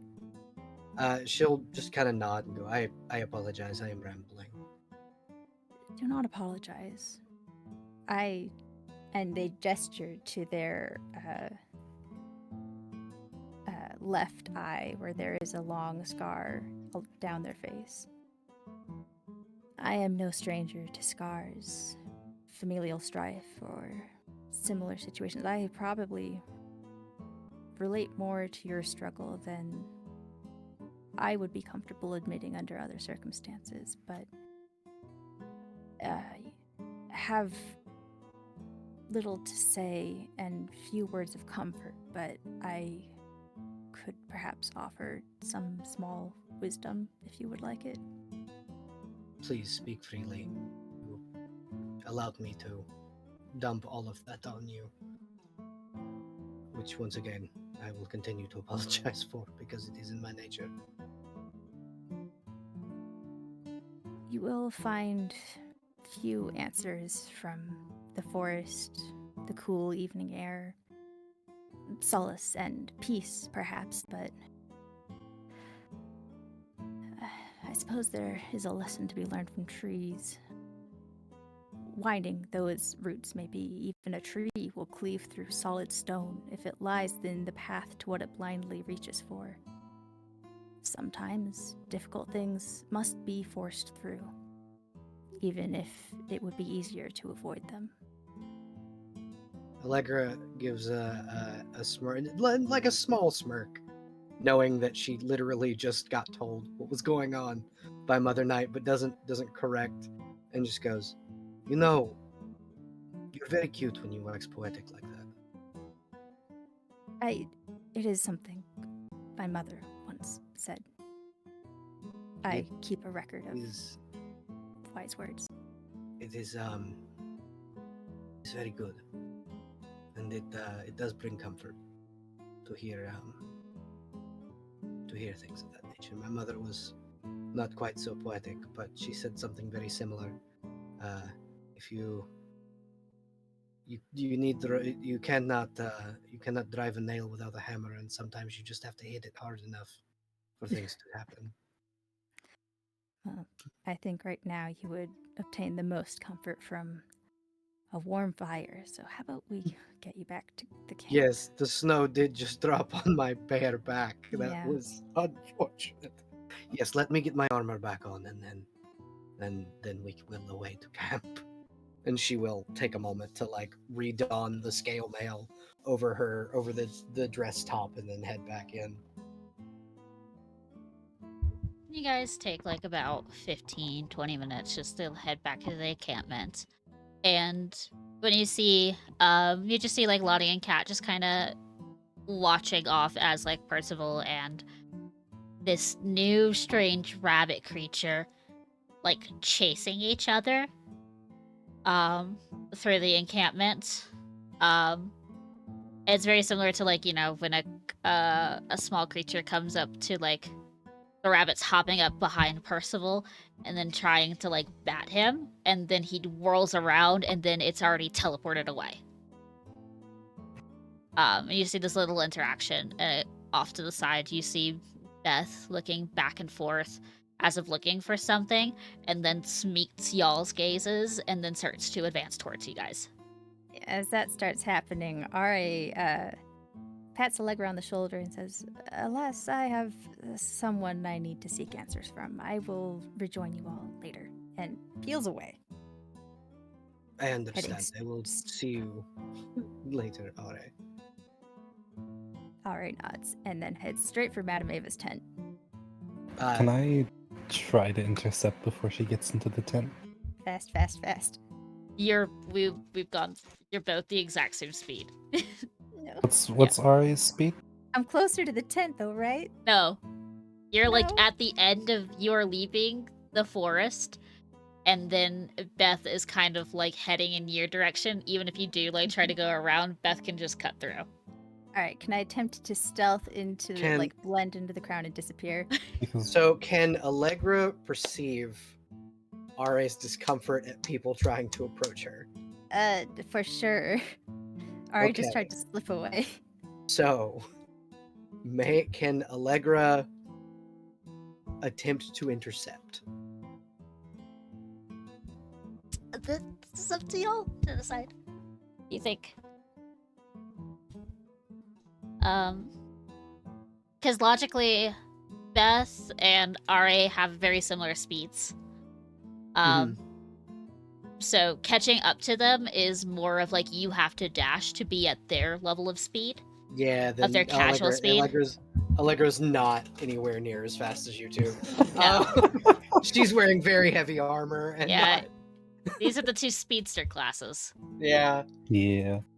So instead, Allegra will call to Beth. Beth, may I just a moment?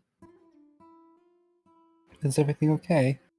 I have something Yes. very important I need I- to speak to Ari about. Yes, I just wanted to give you something. And she will offer an evening glory. I found a patch in the woods. I wanted to share them. Thank you. Is there a reason? It's a custom of mine. My mother and I used to do it. It was a thing that I did with my little sister as well, and you remind me of her, so I figured include you. What was she like?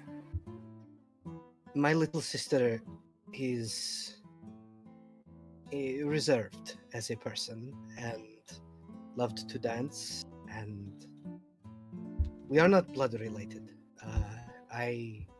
She is like Kat and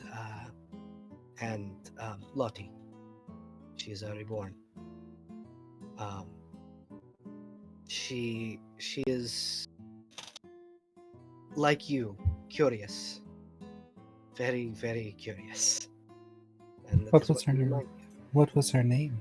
DM, what's my sister's name? Vasilka. Vasilka. Her name is Vasilka. Does this mean anything to me? Roll a history check. Sure. No. The most I will give you is you think you've heard the name before. At home, maybe. Or like one of the gaggle of witchlings that are learning under the tutelage of Mother and Baba have stated. Someone in that general vicinity has said a name like that before. And it feels weirdly celestial in, like, naming convention wise. Like, it means something, you just don't know what it means. That name sounds familiar. Oh? I have never known anyone that knew her, so it would be nice to know someone were maybe friends with her. I think Mother might have known her. You've spoken of Mother before. I would like to speak with her at some point. I think. I don't think you would. There are a lot of people who most would not like to speak to. But from the way you and Katarina have spoken, she sounds powerful, and She is the most powerful person there is. I will need potentially the help of powerful people to get my next objective completed. So maybe one day I would like to speak with her. Maybe. We'll I have see if you... delayed. It's possible you can speak to her, but I don't know. Okay. Well, I have delayed you long enough. I will go find Katarina. You have a wonderful evening, Beth. 1 second. What did you say your sister looked like? Can you give me the description, DM?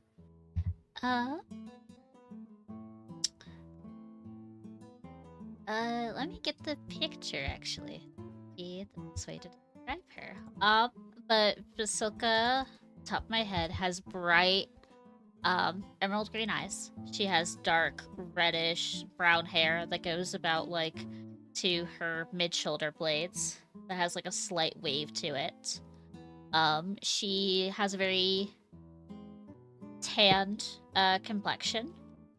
That is very reminiscent to like some of the Vistani and like Irina's like skin complexion. And the strangest thing that Allegra probably would enunciate about is that she has like crack, like as if like a kitsugi bowl. Like she was put together, which kind of rings true to the reborn nature, and those like stitches or like pieces that were placed together are in gold lines that mark her body. Let me grab chair. The way that Allegra would explain the gold is she'll like point to her silver, which I think there are still like tear marks a little bit on her face, similar to the way my eyes glow. Her stitch marks is how we always talked about them. They had a glowing color, a glowing gold to them. Interesting. Beth is going to replicate that as best she can. Give me I would say a performance check. I'm so good at this. Yeah. Damn, that's a bad roll.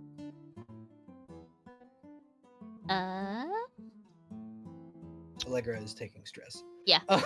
That's fine. It's okay. All's fair.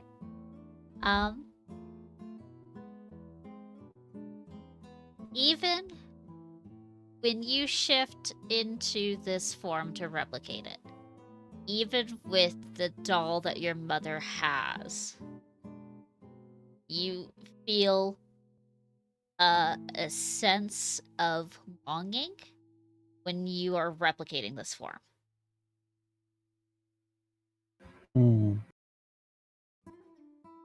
That is eerily close. And then, to yeah. what she looks like. Yeah, I will say it's not perfectly close. Like, there's some, But like, odd Uncanny things. Valley close. Yeah, the face and the hair is Uncanny Valley. And, like, the cracks are not in the veins are not in the perfect Not in places. the right possessions, yeah. Yeah, but you're looking at her, and then maybe it's just because of all Beth has been around, she kind of also eerily looks like Irina. That is, yes, that Did I is get it either. right? Yeah, for the most part, yes. Yes, you did. I have not seen her in a very, very long time, so it is nice to see her again, even if I am not with her. Do you not She, get to see her much? well, she lives with father in the abbey, so I don't. That's And good to know. I was not allowed to stay there after a certain period, mostly because of my faith. He is, uh, he is worships the sun, and I worship Mother Night. So I don't we think Mother Night is somebody you want to worship. everyone tells me that, dear. Everyone, and I have kept her faith my entire life. There's not much faith to keep for her. I know. Mother Night always tells me that. Not I'm Mother sorry. Night. Mother always tells me that Yes, she is the only mother. If there was another mother, she would have killed them already. Well, Mother Night has always kept me safe. So I see. Thank you for telling me stories. No problem. It is always nice to talk to you, Beth. I think we should do it more often. Sure. I, again, have delayed you too long. I will go find Kat now. Have fun. Allegra will go off to find Katerina, hoping that she delayed Beth enough for Ari to get away.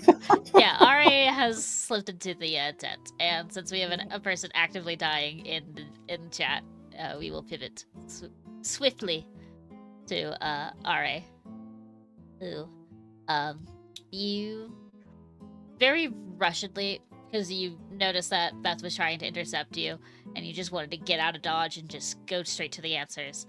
You kind of just run into the tent, and there's like a little tiny little tick of a chime as you enter, and Madame Ava, who is just fiddling with cards, in her hand, looks up at you, and then goes, "Oh, Ari, come, sit down.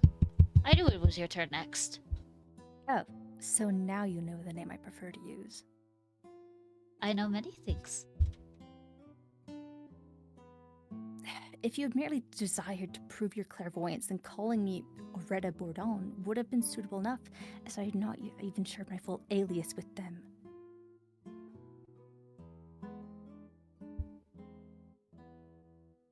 She nods her head and goes, "My apologies. Typically, the word of the cards and the fates are the ones who enunciate your name. They wanted to ensure that your fate was properly read with your full title. Aliases and names, if I called someone Lottie, they would find a different Lottie Yahontov, not the current one.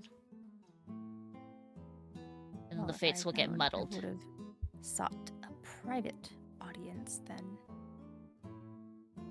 But I'm not here to dress you down over that. I've only come back because I've been told that there's no way for anyone to leave Barovia, and I believe it, or I would have been far away by now. But because people can't leave by force or by choice, then it would not be possible for me to be returned to the country I fled. I have questions.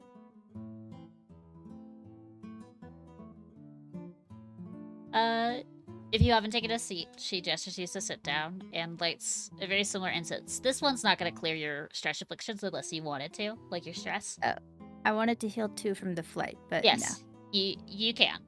But, and then she's lighting the incense in a way of like restarting like this ritual, and you do no longer hear the sound of the people outside, as if you're fully alone in this moment. Okay, Ari takes the offered seat. Yep. And then she just kind of launches right into her questions. Okay. How much more of my past will you choose to reveal? As much as you would like me to reveal. None, ideally. At least not to others. Well, good. We are alone, you and I. Even the thing that crawls on your back is no longer invited in here. What?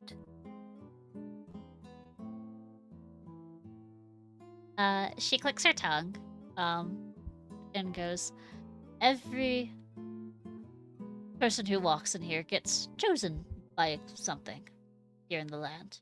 Nefarious, good, ill will, or what have you. But I don't like those forces to interfere in our private chats. When did this occur? I have been careful to not make any promises to any beings.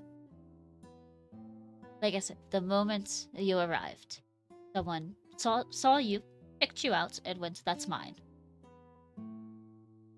Is there any way to undo this? Don't listen to it. Don't take their bargains. Don't have a pleasant chat. Just typically ignore it, and then it will eventually leave because you're no fun or you're not willing. Is it of a Vater nature then? Very amusedly, she says yes.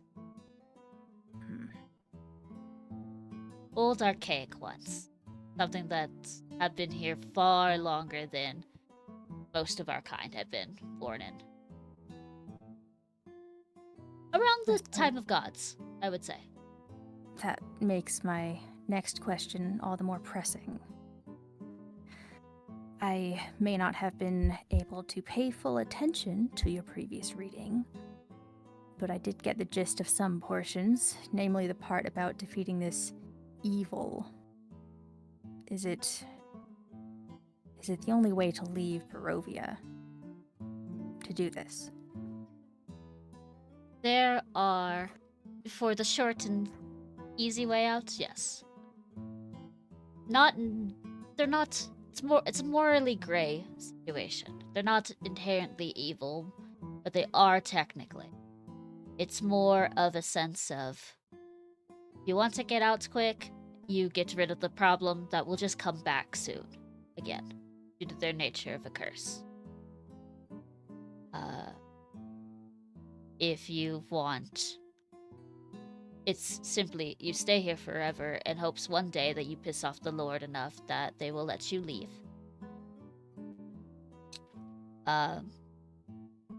You end the Lord's life in hopes that their disturbance and lack of being able to control anything will give you an escape option. Or you find the thing that has cursed her and defeat that. Or stop it.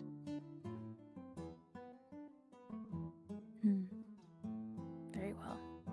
I am, as of yet, undecided about what to do in that regard, but I have other questions.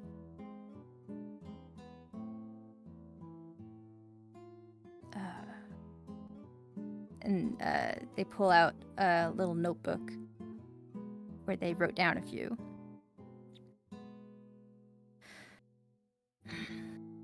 You seem to know much. Your ties to fate and your knowledge of it have me curious over a matter from some years ago. A Vater who went by Titania saved me once, and I served her for 7 years, as I'm sure you know. She was unusual in temperament, but when we parted ways, she gave me one final word of warning, saying that my fate would be changed at the maw of a wolf.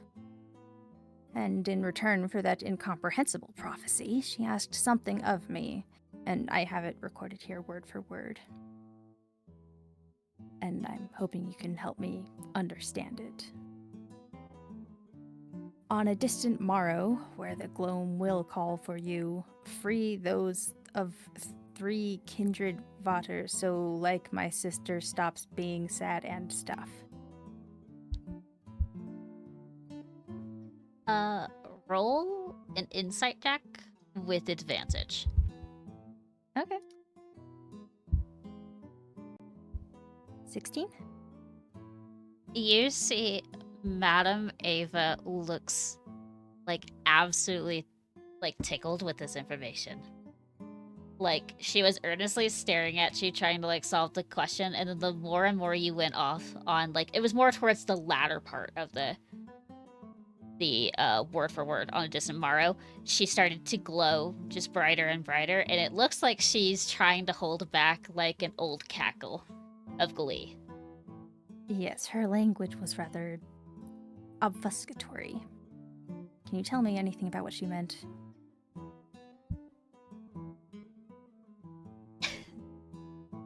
Well, the three kindred that I'm only assuming such, but there are 3 locations here in Barovia that are shrines to very powerful archfays that once ruled. And she probably wants you to help Mother Knight a little bit in returning those archfey back into the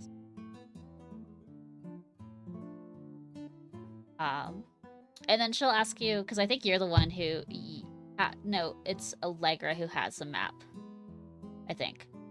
I think Ari asked for a map at okay. some point. We'll say you also pull out a map. You could have easily got it from the Vistani camp, or Colion just hand you a couple of scrolls. And she'll ask you to pull out a map, and she will circle 3 places on the map. There is one located in the swamps near Berez. There is one that is in between the Vistani camp and Velaki, near an old like windmill of sorts. And then there's one that is past the location that states winery, and then near the word Yesterhill. And she has, like, she just grabs charcoal and then circles those areas on the map. Like, these are the shrines, if you're ever curious to do that.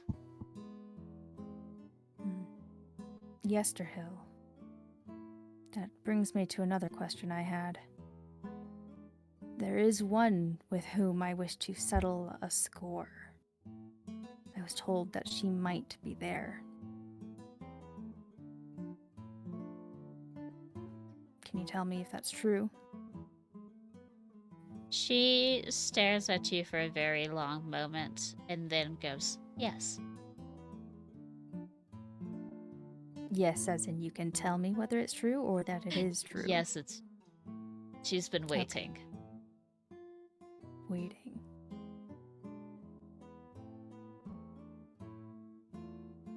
For me, or? She nods her head. For you. That bodes ill.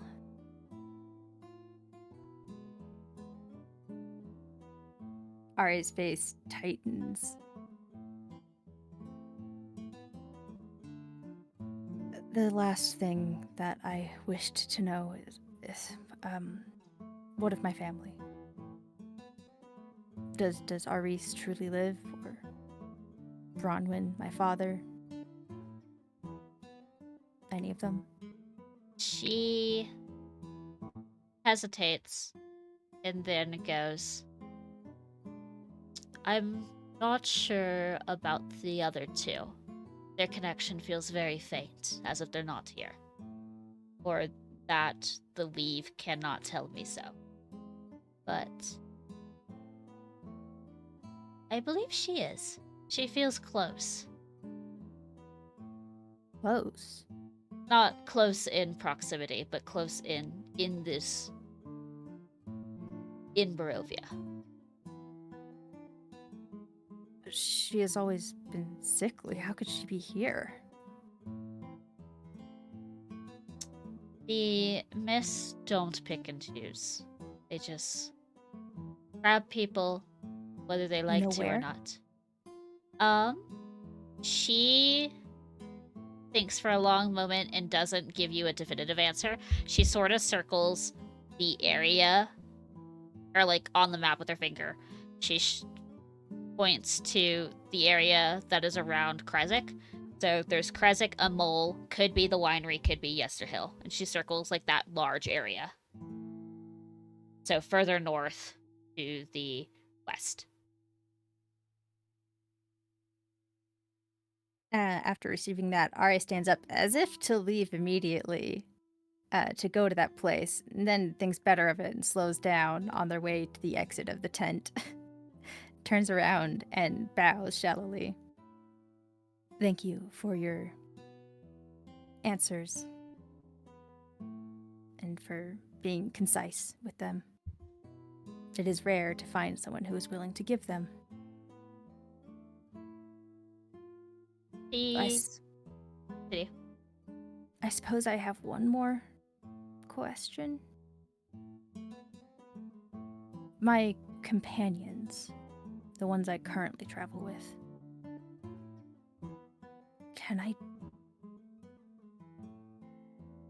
dare I trust them? She leans back in her seat. There's no like backing of a chair, but she just kind of leans back in the like little cushion that she's perched on, and then goes, "Well, very complicated question, but the fates have chosen you guys to walk together, and as long as you keep a careful eye and make sure that none of them sway to the little creature in the back of their minds, then you should be great. Should be good." Little creature in the back of their The thing that picked them when they first walked into Barovia, or were born in right. Barovia in some cases. This place just gets better and better. Welcome to Barovia. Thank you. If the Wow. fates are true, there is a high hope for you all, as long as corruption doesn't fall into your path. But if you do have time, and she smiles like a little, not shyly, lie, and goes, I suppose it would benefit you if you do visit those shrines. Just be careful with your magic there. I will take heed of your warning.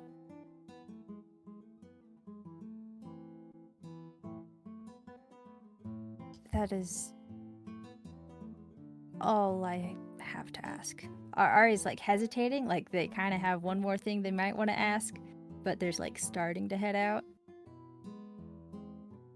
She just looks at you expectantly, like there's a gesture of like, go on.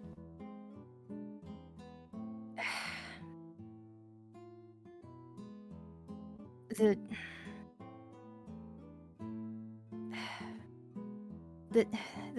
Kolyan and Kolyanovich siblings.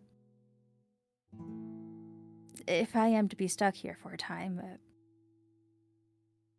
will it be, I suppose, possible for me to be of use to them? There's a very knowing smile as she stares at you, and she just Is goes, it worth offering to both of them? Absolutely. Okay. That is all, truly, this time. Of course it is. Whenever you need to, you're always welcome to come back here and ask more questions. Thank you. If you ever need more, and you're heading north, do stop by the Bastani camp in Valaki and talk to little Arabelle. She's learning, but she's a powerful seeress as well. She's just not as grand as I am. I will take that into consideration. Thank you again. And Ari leaves for reals. Yeah, you leave, and the last thing I will say, because your passive perception is very high, you hear Madame Ava chortle, like very old, wise lady laugh, and she goes, Titania, that's the name she picks? Hmm. Did I hear both Yes. parts of that, or just the Yes. chocolate? Okay. You hear it, Titania, that's the name she picked, as you leave the tent. Okay. I'd like to roll stealth to try and avoid anyone else for the rest of the evening, as Ari does a little bit of shopping Okay, absolutely. with what little money they have. Hey, Beth Dom. desperately needs to tell Ori things. 11. I'm gonna burn an inspiration on Okay. that. Oh, don't worry, that beats my passive. 12. Okay. That's great. All right. Kat could find you. Everyone but Beth could find you. Oh, and Great. Allegra. Allegra and Beth can't find you for the rest of the night. Allegra can't find shit. All right. Beth can't find shit. Fun. With a sexy 8 passive perception. Well, But I think that was the fun purpose of feeling. you shopping, is you were getting gifts for people and or gifts for yourself, maybe. But remember, We'll see. Damia doesn't take gold, or she does take the gold, but she also takes promises, emotions, what Mhm. have you. Very Fae feature, but you can tell when you go over to talk to her, she's completely humanoid. She probably has like a Fae patron of sorts. Mm-hmm. So you just feel like a slight lingering of Fae on her, but nothing that is like, this is someone who could abuse taking these things from me. Well, regardless of the shops Ari will visit, no one will really functionally be able to find Ari because I, Lynx, the player, am unfortunately otherwise occupied and must leave early for this session. Lucky, have a good So I will night. see you all next time. Alright. Have a good night. Goodbye. Bye. Alright. So Ari has been indisposed for the rest of the evening.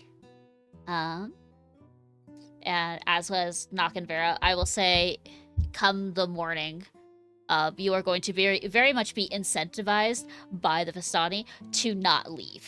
And you're going to have a very pleasant and safe night here in the camp while you guys talk about, like, what's your next objective to do? Where to go? Yeah. You know the siblings have to go to Valaki eventually, but it's like, do you guys Mhm. want to go with them, or you want to split paths? Yeah. Are we still doing? That will be reading? yeah. That will be next session. Like talking about getting together and talking about what the fuck do we do? Well, that'll be like the next morning. Okay. I will say early morning. And trust me, you will be woken up very early morning. Alas. Do we want to do Allegra and Kat first, and then do Lottie questioning Madame Ava? Yes, I would like to. Works for me. So Allegra will approach Kat and kind of very like trepidatiously sit down because she's had a long and kind of fucked up night. And go, hey, Katarina, are you busy? I don't often tend to be. Can I Do you need something? can I speak with you in private? Gladly. And then kind of Allegra will kind of find general area where they can be alone. First and foremost, Allegra will kind of reach into her bag and pull out like a bushel of these evening glories and go, I picked these for you. I don't know if they have alchemical purpose, but I know if you boil them, they are soothing. And I know you went through a lot of stressful situations in Barovia village, so I thought of you when I saw the large patch. And I, and she'll kind of hand them over very like, she's never really flirted before, but this is her attempt. Damn, we're all fighting with Ooh. cat. Jesus. We're all fighting with cat. Is Cat too dense to realize? Well, no. Cat's very insightful.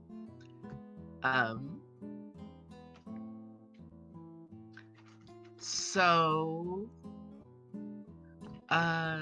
yeah, Cat will Cat will accept the flowers.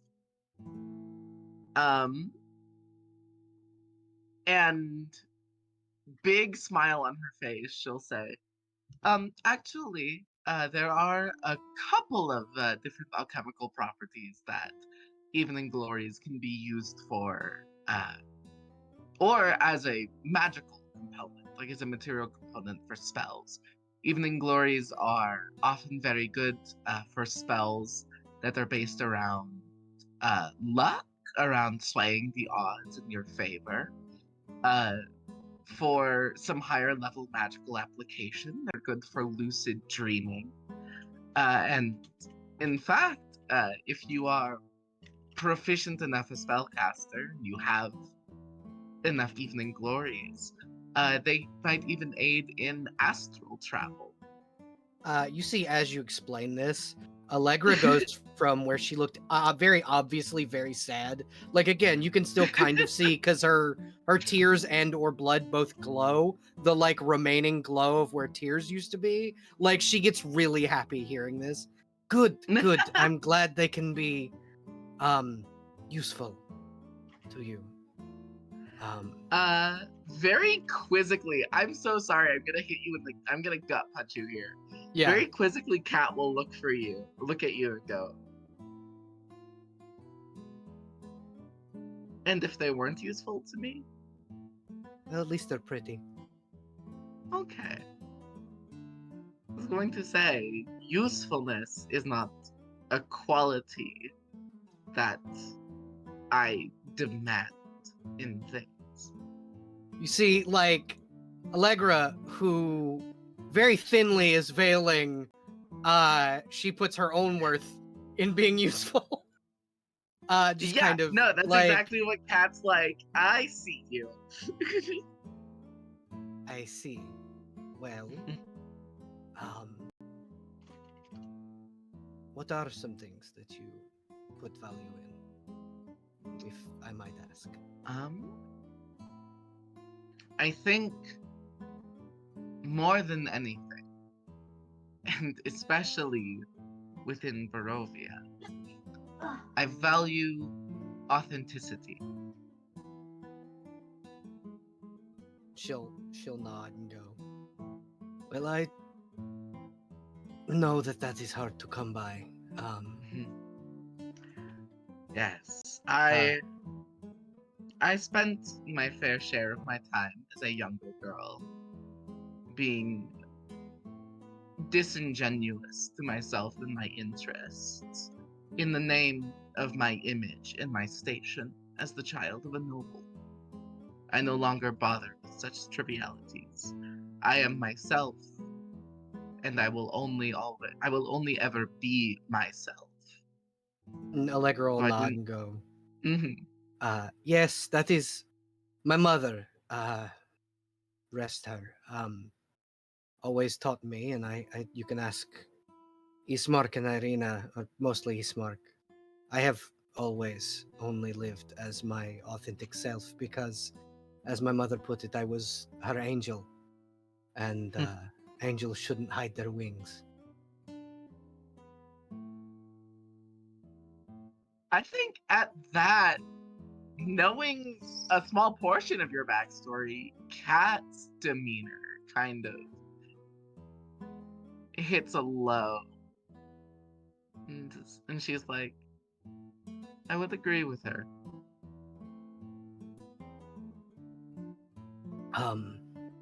I imagine they were precious to you. She'll nod and kind of, someone recently saw this, but it was less voluntary of a show and tell. But if you wouldn't mind, I would show you where they once were. I do not often share it. Is that a gesture you are ready for, Allegra? It is a gesture of trust, and I believe I can trust you. Then I would be honored. And Allegra will very gently drop the chainmail a little and open it in the back and turn, and you can very visibly see like it looks as if they were torn from her back. Mhm. For Kat, it's two things. It's like looking at like the scar tissue around where the wings were and where they were violently ripped. And then with a twinge of guilt under that, it's just like, God, she's cut. Yeah, because Allegra is, if you've ever seen like what an archer's back looks like, that's what Allegra's back looks like. She's very well built. Like you can kind of see the how rounded the shoulders are and all that. And she'll gently like bring the scale mail back up and fasten it and turn and go. I recently may have found a way to get them back. But it is... That is wonderful. What must be done? Well, according to Mother Night, I have to ask my father for them. And also kill him.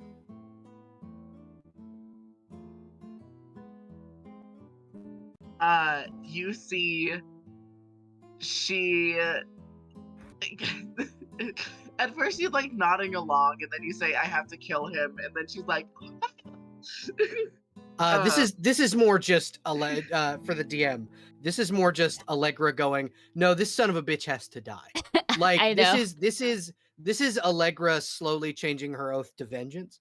I love this because it's just like the cards just say, "Hey, go to this place that's once unholy," and you're like, "I gotta kill this bitch," and I'm like, yeah, this okay. motherfucker has to die. What like, a jump!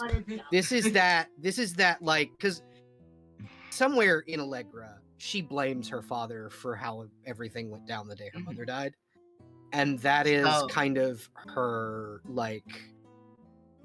This is her justification to kill him, essentially. It's always been there, but this is her justification for it. Kat nods along and goes, patricide seems like quite a jump. But I also would not fault you. Because I know when the chips are down, I would do if I encountered Fiona again. Yes. So the card reading that Mother Ava gave us, the bit about a place once holy, that is my father's abbey. I've gotten confirmation of that. I thought it could have been the Cathedral of St. Angelo. One wouldn't hear a description of a place once holy and think they meant the Abbey of St. Markovia. The reason my mind goes there, and I will elaborate a little. My father has always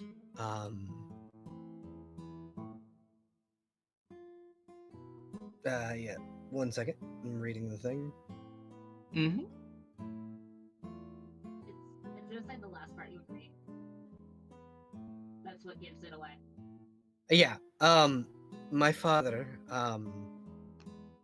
has always protected Kresk, even before the treaty with Imo, before we had agreed that the wolves would no longer attack. And he is a deva. He is powerful enough where that attack should have been easy for him to stop. He did nothing. He did less than nothing. He watched it happen.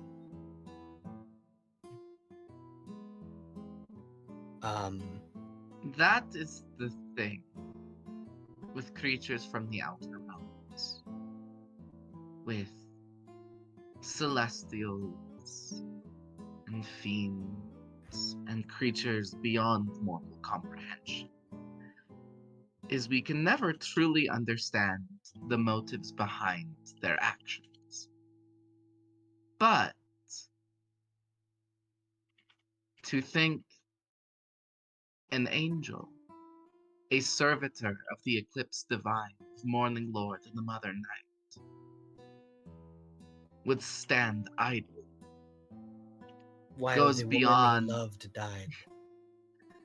That goes beyond a lack of understanding. And that goes into, I think, a questioning of that angel's purpose. Why is he here, if not to protect, if not to care, if not to Mother- serve the will of the eclipse? I went to the woods. You probably noticed I was not around for a little while. And I prayed, and I got an answer from Mother Night. Or at least that's what I believe, who I believe answered me. For one, she said she and I were one, which makes sense as to why I don't look like my father. And also she told me that he has fallen.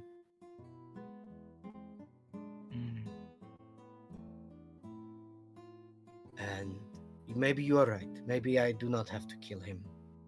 But goodness, do I want to. Can you? Bring myself to kill him? Over my mother's death? Yes. I believe I could. I could beat that man to death with my bare hands if I was strong enough. The rage inside me right now over what that man let happen, that creature let happen. But Kat will put a hand onto your shoulder and will say, good. Hold on to that. don't know that I Many could do it in people- front of my sister is my problem. Your sister? Yes, I have a sister. She's not blood. She is awakened like you. She, and she'll kind of give the name and the description of her. She my mother used to call us the sun and the moon because my sister has gold stitching her face and I glow silver like the moon. I have not seen her in a great deal of time. My father kept her in the abbey, and after I chose to follow Mother Night rather than the Morning Lord, he was not very happy with me, and I was banished, essentially, to live in the village. And yet, he is the steward of the one church in Barovia that bears both of their iconography. Exactly. I was the one priestess to Mother Night in that entire place. I kept her faith. I kept her iconography clean and well kept, and I shudder to think what it looks like now. I have not been within the within the abbey for a very long time. Well, it would Save please you for- to know, Mhm. though I am not always a woman of faith, one could say I am circumstantially a woman of faith when it is convenient to believe in the powers that be. But regardless, and she takes out her thurible and letting you study it closer.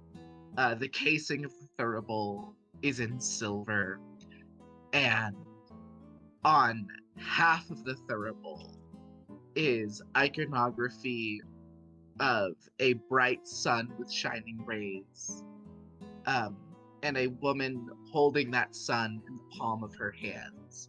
And on the other side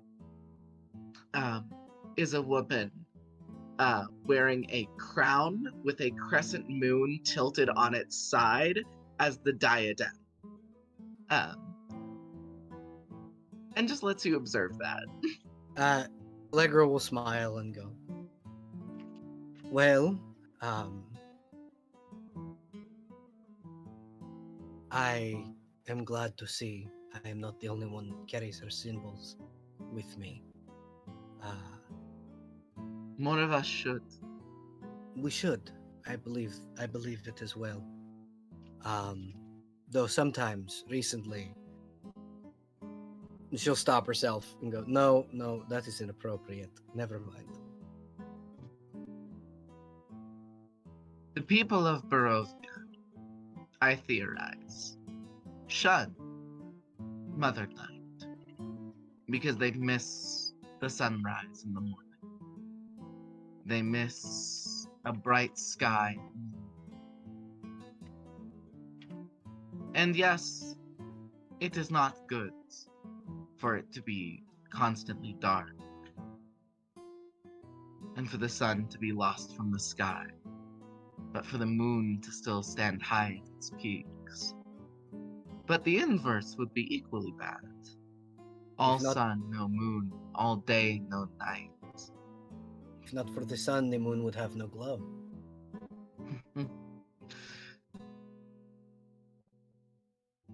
Precisely.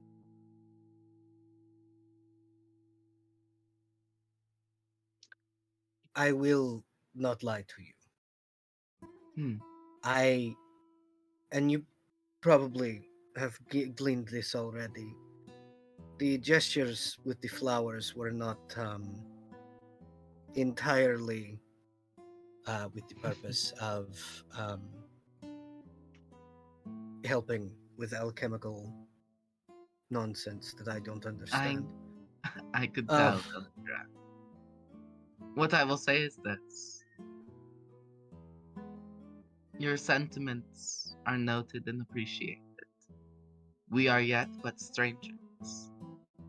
I have no opposition to such things, but I would, if I could request it, like time to gain familiarity before I pursue such lovely but frivolous dynamics. No, I understand. I do. And that was what I was getting at. I am dense when it comes to these things, as I am inexperienced. I also, however, um,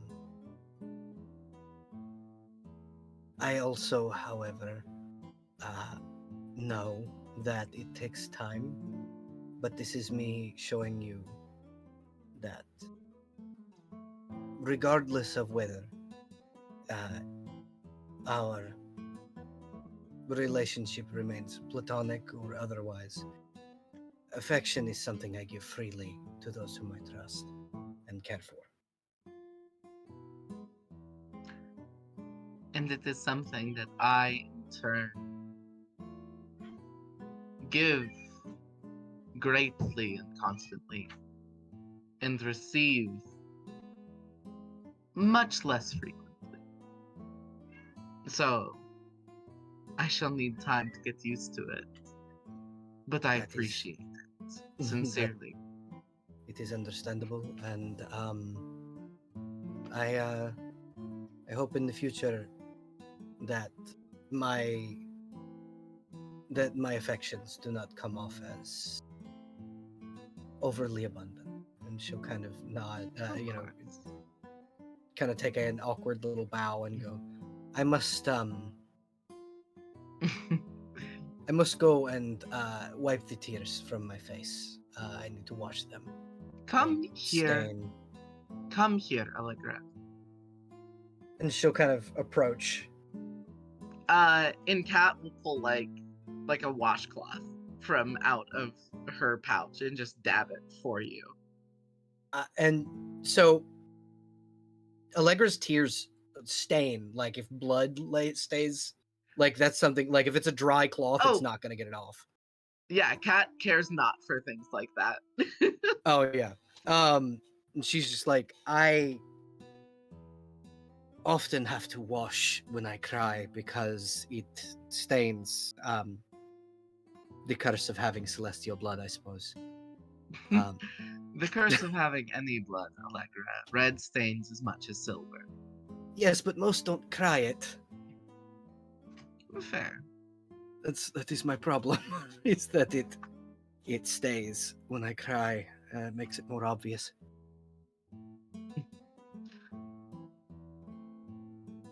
One more thing to note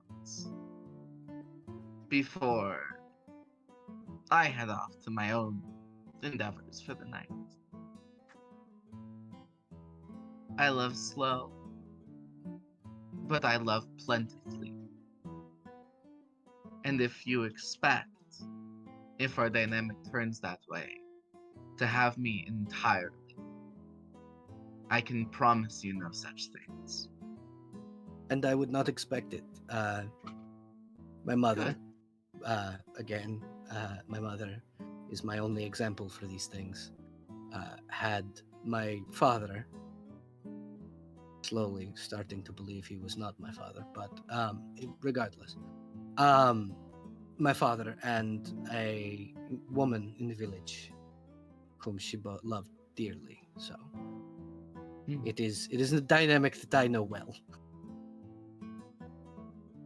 Good. Thank you for confiding in me tonight. Thank you for listening. I consider it my greatest skill. She'll smile and go, well, I can think of a few other things that you are very good at.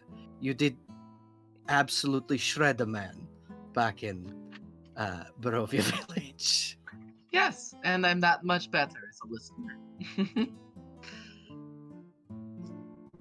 And she'll kind of very awkwardly nod and blush and kind of go, I will see you later, and awkwardly shuffle off. Of course.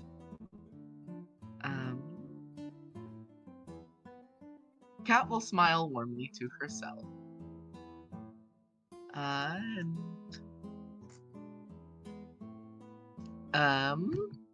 I had an idea for something she could do, and then my brain emptied. I have been drained of thoughts. Yeah,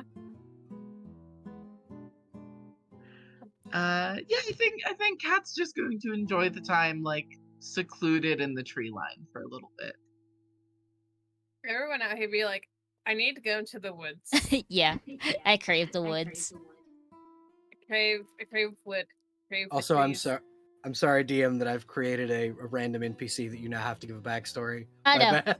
I was thinking about it. I was like, I don't think the abbot cares if, like, your mom was just like, hey, honey, I found another person that I also like. And then the abbot's go, great. Good on you. Like, he is not going to be openly against any of that. He would just look at it and be like, oh, you have a new paramour? Go for it. Achieve that paramour. Go nuts. Fantastic. And then he goes back to work. Yeah. Like, as long as it doesn't, like, interfere with what he's doing, he's like, you can do whatever you want. Which is like the dichotomy after your mom died. There was that shift, and like there's something not right with this family. And then, like, I would say, like, a couple of months, he's just solely focused on Vasilka. Yeah. And it was just, like, clear that you weren't really into the whole, like, politics or dancing or table manners or anything. Yeah, Allegra was very much a warrior, and like her mother was. Which he wasn't against it, but he focused mostly on Vasilka, and it just ended up going, like, you can just leave the abbot. You don't have to be here. Yeah, and Allegra was like, kind of put off with the idea of leaving Vasilka behind, but definitely went to, like, after her mom died, it was a very short period of time of grief, and then fuck you, Strahd, I'm coming for your ass. Yeah. Because when she got kidnapped by the Mist, she was already on her way to the castle. Yes. And your father did I think would have warned you, like, Strahd wasn't the person we have to seek ire to, and you still didn't listen, and you're just like, alright, and then that's when Esmeralda was like, hey, Yeah. that wasn't Strahd, that's the people in the mole. Well, majority, the reason that Allegra was going to Strahd specifically Yeah, is because Strahd is the land. yes. And if something bad happens, Strahd knows why. Yeah. Like, even if it wasn't directly, like, directly caused by Strahd, she's like, you're a shitty ruler and you should fix this. You did this. You were not a good ruler, and this is the one time I'm going to be a political envoy. Fuck you, why did this happen? Yeah. Like, that was her, If, that was her, like... If only you guys did break down that door and Yeah, saw Allegra Strahd would on the other side of the bridge. You're like, what the fuck? Either that or, like, the dinner happened. It would have been very tense. If only. Or if only someone Beetlejuiced his name 3 times unspoken in a row. And then she just disappears. Oh no. Yeah. Don't worry. You'll see Strahd soon.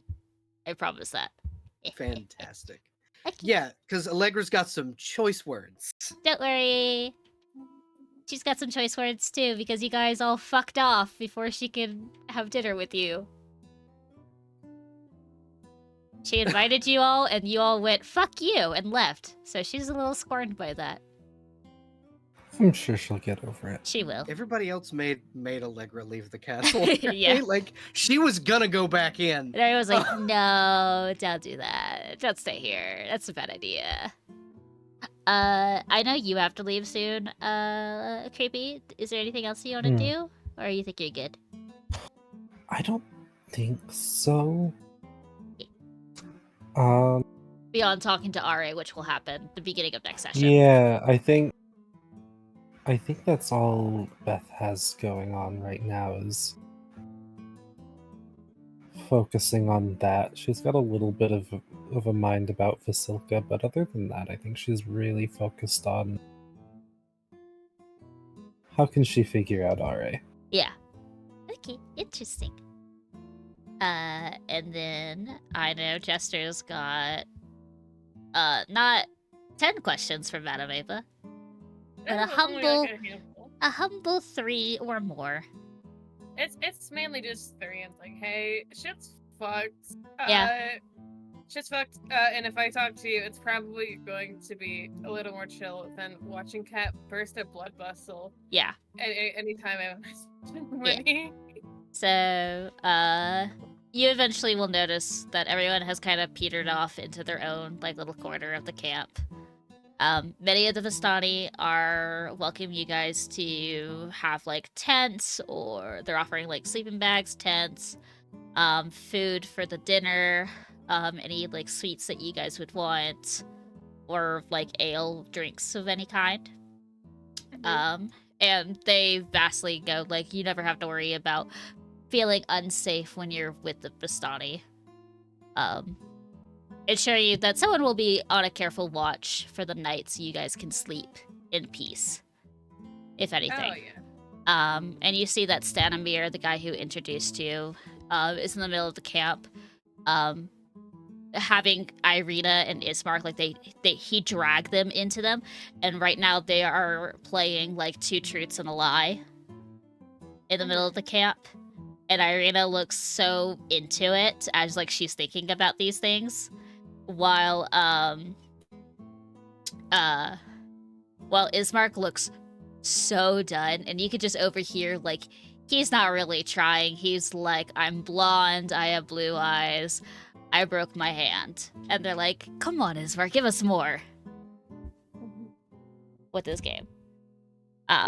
But you see at least Irina's having fun, and that's all that Ismark really cares for in this moment. He's just being there for, and eventually, like, Nock and Vera come back. No sight of RA. But the call of the tent ushers for you. Yeah. I look at Wadi, who's probably been, outside of, like, writing down so much stuff about the familiar, it's also probably been a fiend going around talking to people and asking them, like, questions. Well, so it's probably got shoot off so Kat and Allegra could talk. So then started becoming everybody else's problem, affectionate. Mm-hmm. For a hot minute. Just like asking about the Vistani and all that. Doesn't have to be played out, but just like she probably has a chunk of a page about the Vistani in her book. But yeah, she will go to knock on the door. Go to like, even though it's a curtain.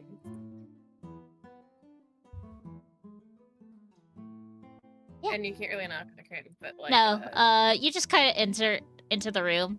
Sorry, I have to add another missing in action on my little board. It's kind of bringing me joy. Trapping McFly. Yeah. And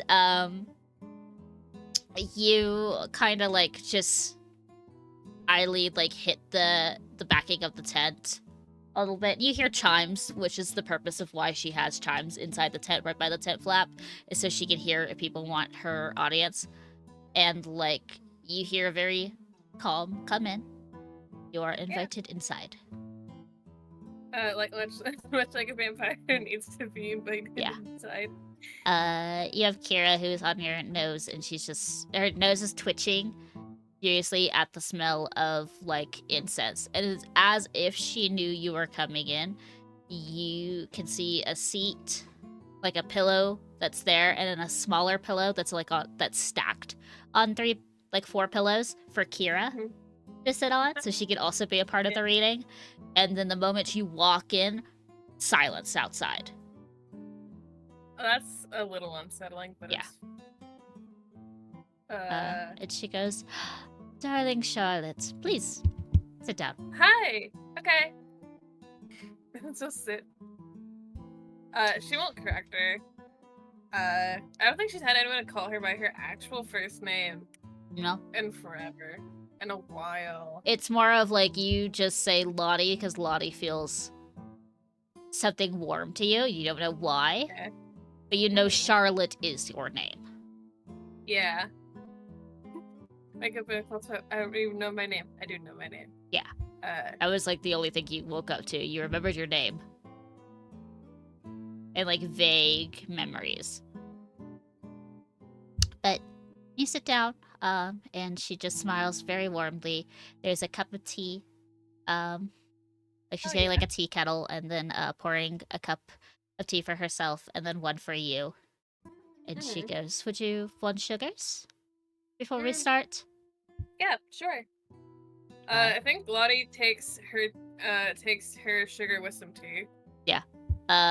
There is it's a small little cup filled with sugar cubes for you. Almost like she's just looking at you expectantly to see if you're gonna dump the whole thing into your cup because of your nature of being Fae. So is it like the same cup like has like the sugar cubes in it? No, it's like a smaller cup. Yeah. Like you can pick it up and dump it into your teacup and it will not overfill or anything. But it's a lot of sugar for regular people. I think she'll look at Madame Ava, like this is all like the matter of like a few seconds, I think. She'll leave like a small amount to be polite to not use up the entire thing. Yeah. You have a very sweet tea. And then she looks at you as you're stirring like the sugar around to make sure it dissolves properly. She goes, "You have a lot on your mind. Many like R.A. once did. And the Ismark boy also had. So tell me, what's troubling you? How can I help?" Well, finding out where to start is... That's all. You fat ass. A stray cat wanders into the tent. She shoos it away. Well, figuring out where to start with it's a good idea, I guess. So I'm sure, I mean, you know a lot of things. But like, I think she's like verbally tripping over her own words just a little. I died and then I was brought back, but you probably know that, maybe. I don't know what you know. But point is, I don't remember a lot, if anything, about who I was. And I know that I had a book with all of that information in it. And I don't have it. And I don't know where it is. And I wondered if you knew. There you go. That was the thing I was waiting for. Yeah. She stirs her tea, and you see like a little bit of the and drinks it, and then you see at the bottom of like the teacup is like tea leaves, and she's like looking into it, and she nods her head and goes, "I can't. You're a very interesting case, very similar to Katarina, in the sense of the weave has troubles finding parts of your life due to how you split between living and death. Well, you're still alive. But your faith is very finicky and all over. So I can't tell you everything, but I can point you into the directions." Okay. She looks at the tea leaves, and then nods her head, looks back at you, and goes, "There is a woman that you will meet very soon on your journey who is as astute and well practiced like you and your friend are. She might have interest or knowledge of where your book could be.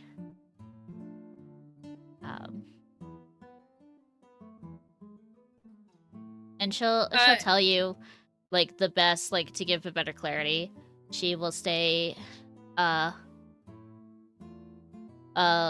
look for a woman of riches who has a tome, with an eye on it." Okay. And I think she's, like, visibly, like, as I'm taking notes, she's also, like, taking notes.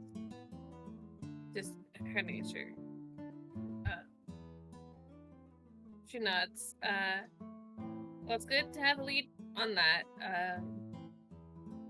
I've been distracted with a bunch of stuff, but it's been a really weird itch that I just don't know where it went, or who has it, or what has it, or it's kind of distressing when the thing that has all of your, like, a big chunk of your memories in it is just gone.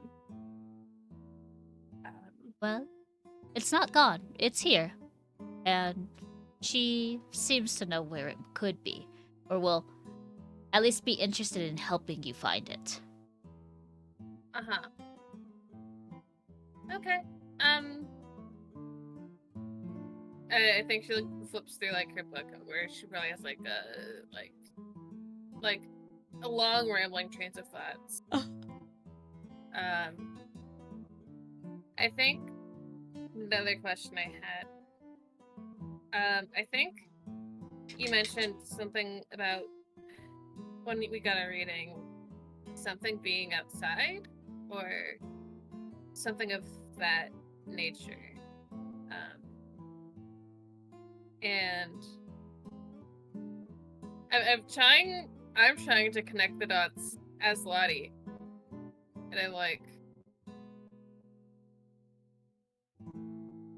But, like, do you taper off at the end?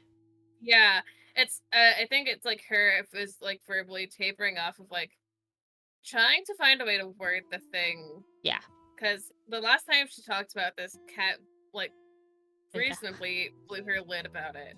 So, instead of, you're not met with anger or anything, Madame Ava just kind of lets, like, you see her visibly roll her eyes through, like, her scrunched up face, and she goes, "Oh, I have what do most Vistani kids say, beef with, Elizabeth's, mother. So, she and any of those... Percival was the only one that I allowed to listen in things.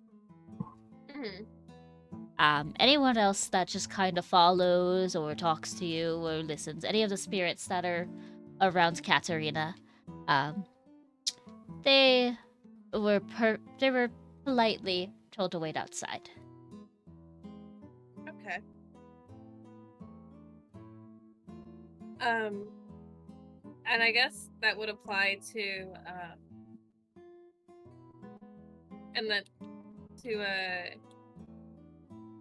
I don't know how to say this without sounding weird. There's a little girl that lives in my head. Is your headmate? Yes. Your patron? Yes. Yeah. It does apply to your patron. Sometimes patrons are a little bit on the nefarious end. Fortunately for Percival, he has earned our graces very well in the past. So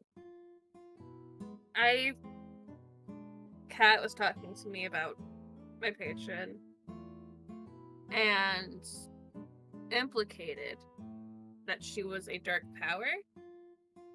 And it sort of freaked me out, and I might have might have made her mad.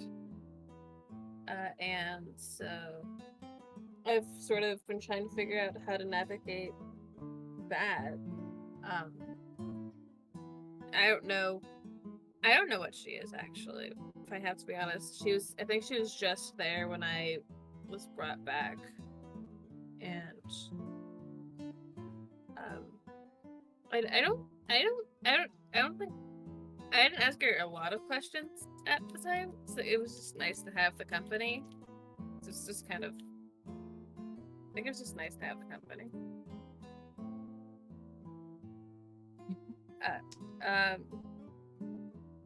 I guess pointing this back to a question instead of leaving this open-ended. Is she one? A dark power? You see, Madame Ava thinks for. It's a very long beat of silence as like she is trying to commune with something, and then she goes, "Could be. Could be not. Mm-hmm. It's much like I told your friend. Many friends, actually. It's not the first time someone has asked me this. This is actually the third time. Rules of threes come out everywhere. Love to see them. But whenever someone comes into Barovia, or is born, there is always some form of entity, noble or nefarious, or very, like, stuck in the in-between, will handpick their champions, their friends, their acquaintances, their allies, their pawns, and go, this is the one I want to commune with. And then the others typically leave that one alone. You've been marked. And from my knowledge, you were marked before you walked in. So as long as not another person is talking in your head and you don't give in to the darker promises that your little patron offers you, then you should be fine. But even I, in fate, cannot tell you if she is necessarily good or if she's necessarily bad. Mm-hmm. She's ambivalent at most. It's a kid who is talking to you. Yeah. And depending on how well you nurture the kid will surely show if she will lean in a path of good or a path that many walk down and never return from. Sorry, I do not want to call children evil. Never a thing. No, it's yeah, I get it. I don't know. I've just been trying to navigate this, and it was a lot of things happening. And basically, like, my whole worldview is changing, and I'm trying to figure out how to manage that. And also, somehow, keep up with everything going on here. And so it's just been a lot.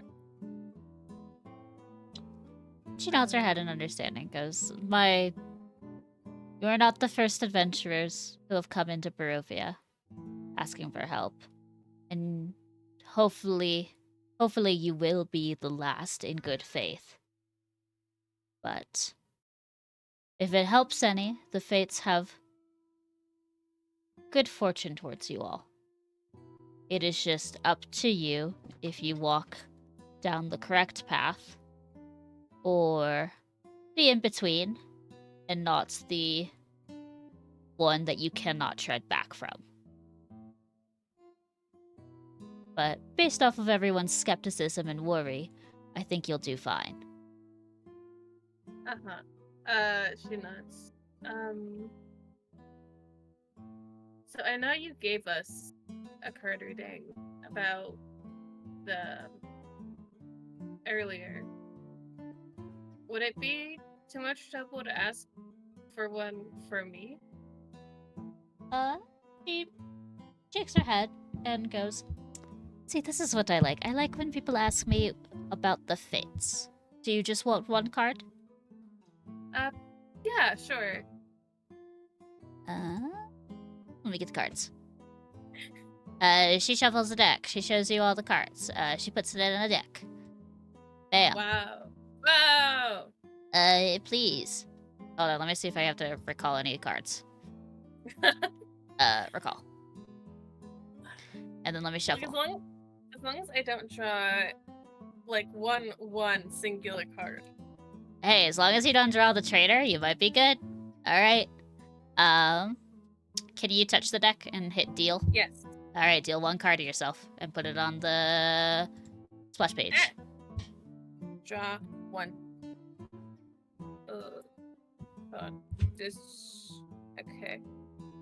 Wait. Okay, I don't know if it's gonna bring this out face up. It did? It did! And then you can roll... If you want to see if it's in reverse, then roll a d4. It's a 2. So it is reversed, so it's upside down.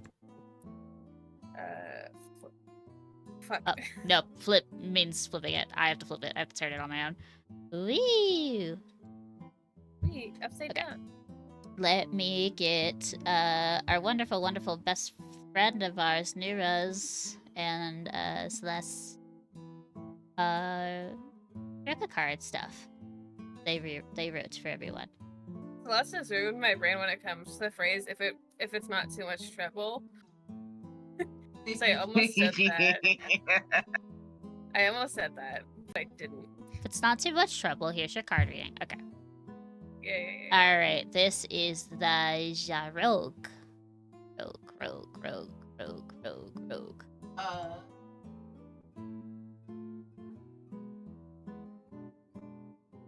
Oh, is the rogue replaced in this? Is it the coins?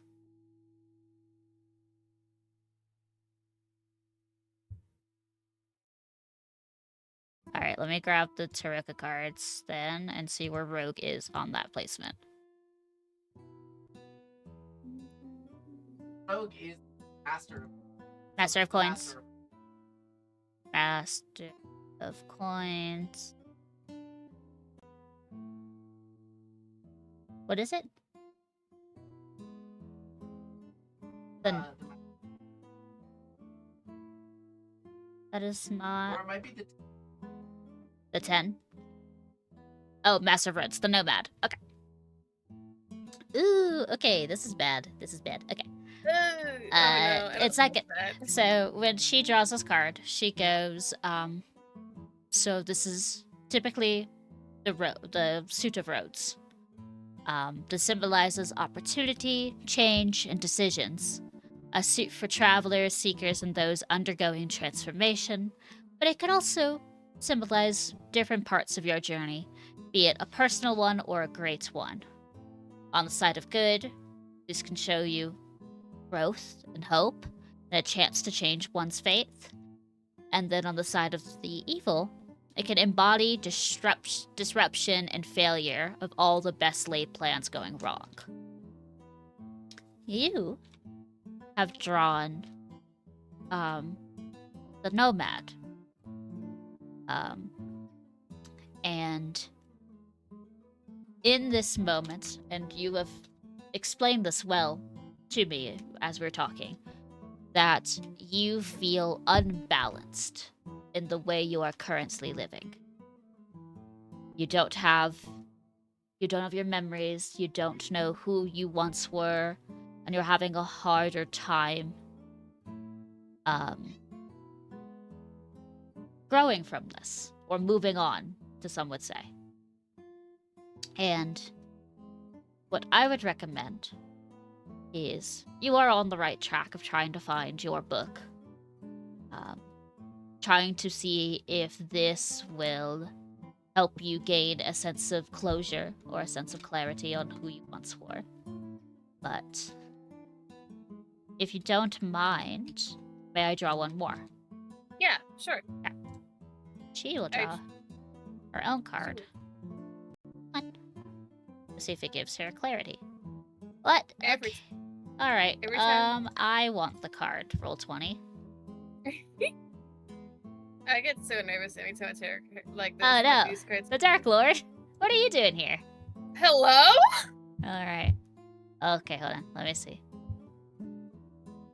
What are you doing here?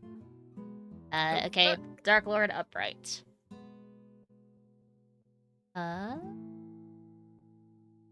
Some clarity. She's getting. Okay. Yeah. So, and you see her face scrunches at this as she looks at it, and there's like some kind of internal beef that Madame Ava is having with this card. And she places it down and goes, okay. So maybe you don't have to find the woman with the book, but she is a Okay. key to helping you. But if you want to find your book, or want the exact location of the book,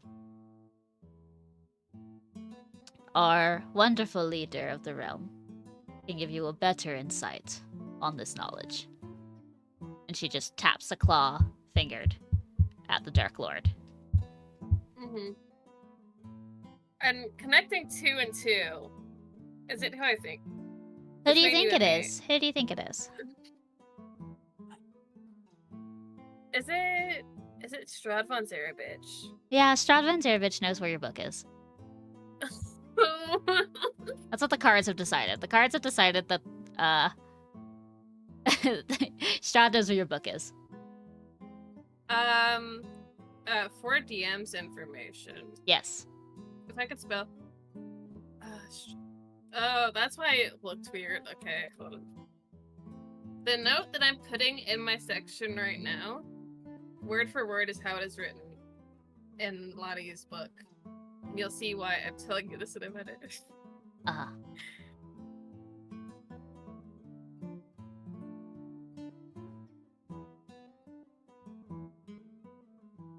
There you go. I was like, Okay. Roll a Yeah. wisdom saving throw. yeah, I was like, in my heart, I'm like, I don't have to do this, but I'm like, she would do this. Please make a wisdom saving throw. Hold on. I think you fail it either way. I have a +5. Yeah, let me look at the spell real quick.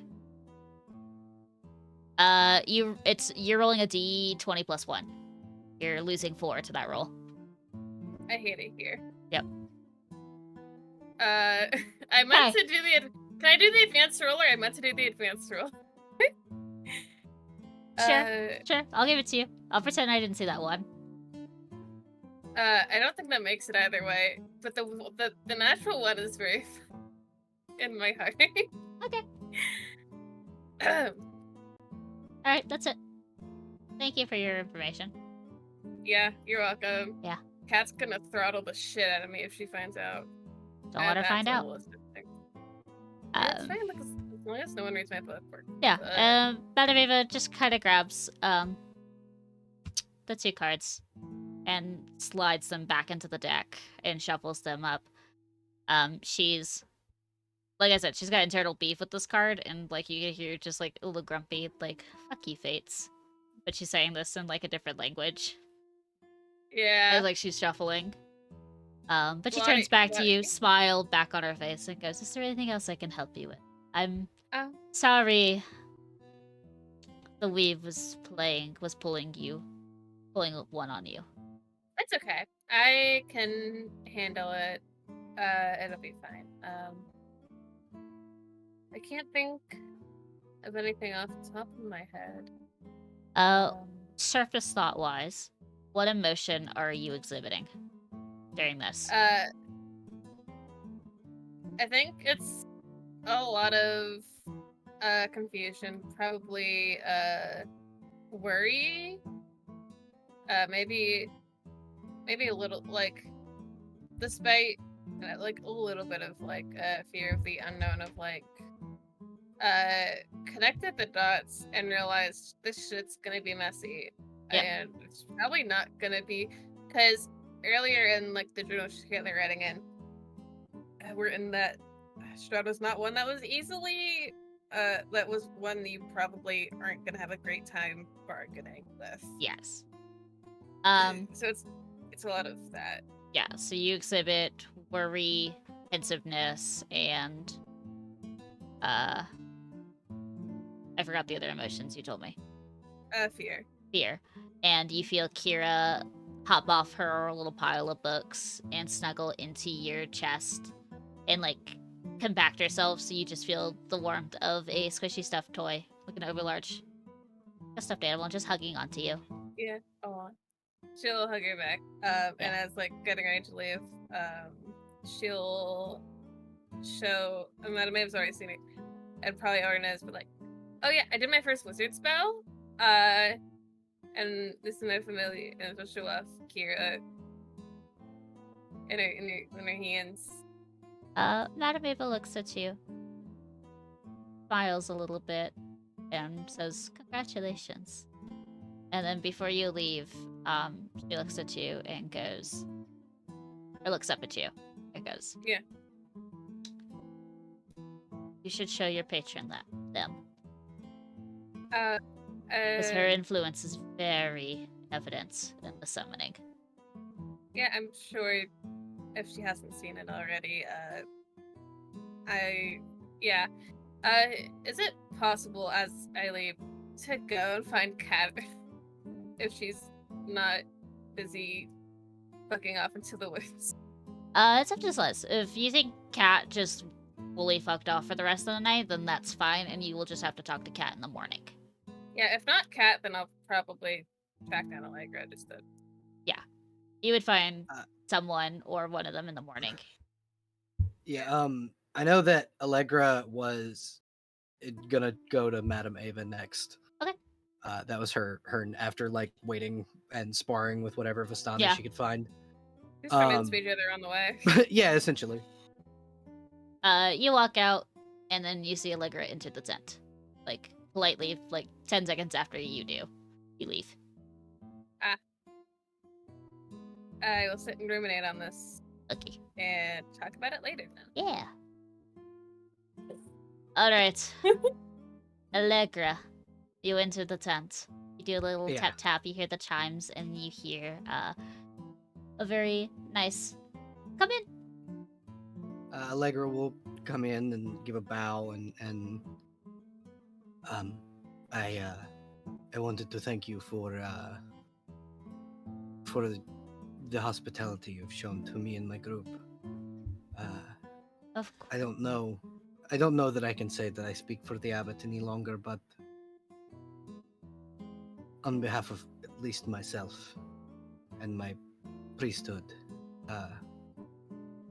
thank you. Anything for you all. If you need any help, always do not fear the need to ask.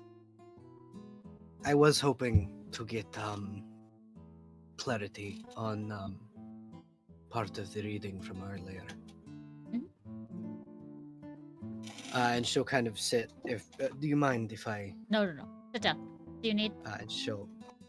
She'll also offer sit you and- tea as well.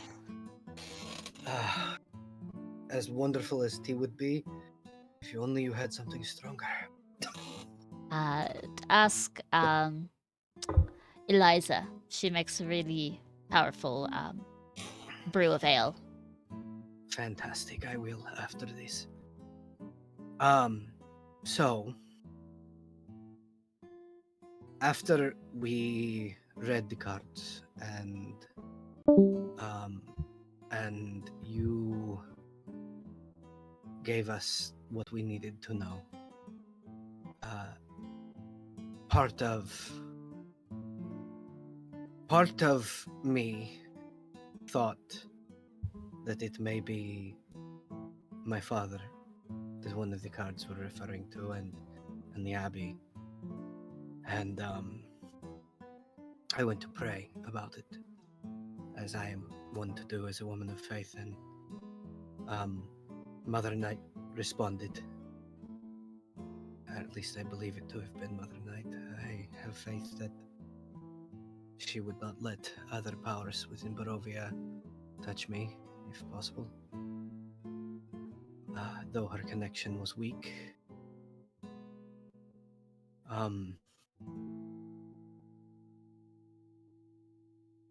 Can you do me a favor and ask the fates if it is truly my lot in this to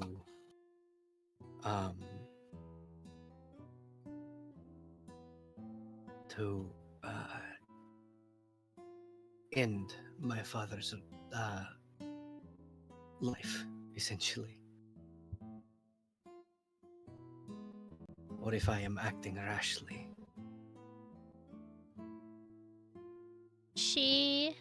You see that she shuffles her out cards for a little bit, thinks on the matter, and will draw one card for herself. As this is, she states to you, like, this is a complicated question to ask. But let me see what the fates have in store. Okay, they gave me the hooded one. That's swords. Yep. D4. It is also upright.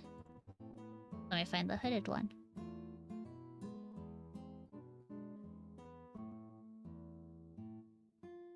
Interesting. Okay. So the suit of swords typically symbolizes, which take this with a grain of salt, aggression and violence. It is a suit for warriors by the paladins, soldiers, mercenaries, or gladiators, but it also symbolizes power of governments, leaders, whether they're corrupt or noble. The hooded one doesn't really pertain mostly to the first half of it. Doesn't mostly pertain to what we are worried about. But there is something that this card proudly talks about.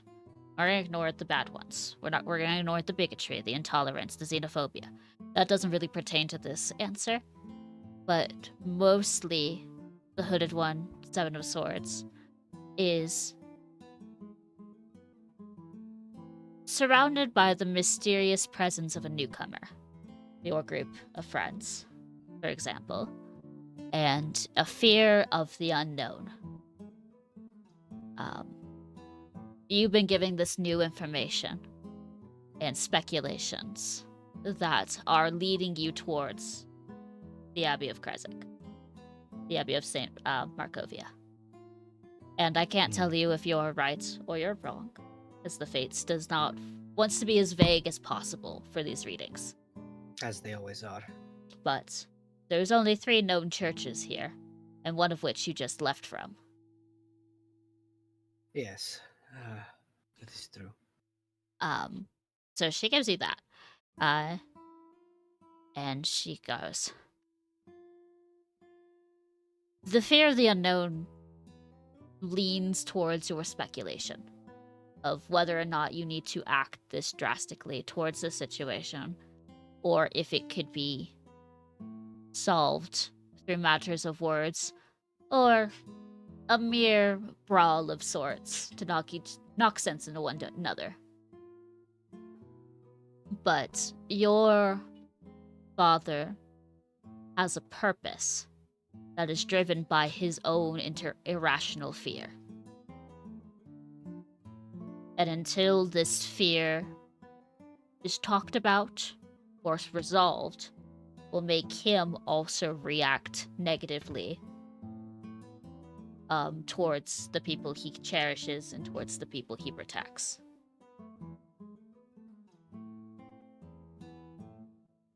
I have another question. Do the Fates maybe know why he let the wolves attack my village? Everyone keeps saying he has a purpose, he has a reason. He even said it, that there was reason behind it, but I could not see it. I do not understand what his reasoning is. I have never understood him, if I am honest. I tried, but I could not. There are times when even I or people of different planes cannot stop what is set in motion.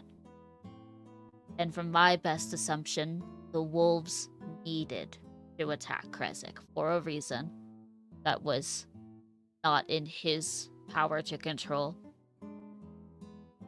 or stop. She'll nod. Yes, it seems fate has a cruel purpose behind gesturing me toward the castle. She nods very somberly, but in a way to like pick you up, goes.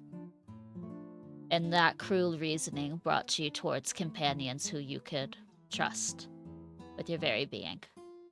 That is true. I will agree with that. This group seems while they are an enigmatic bunch, they are amusing and wonderful, and I would not see harm come to them if by my life or death I can keep it from happening. And she nods. She kind of holds her hands out as if like to hold your hands away. She'll give it. Yeah, She'll give her and hands. you feel she squeezes your hands tightly, and then one of her hands moves up to touch the bracers around your forearms, and goes. And that's why he gave you these. Protect people.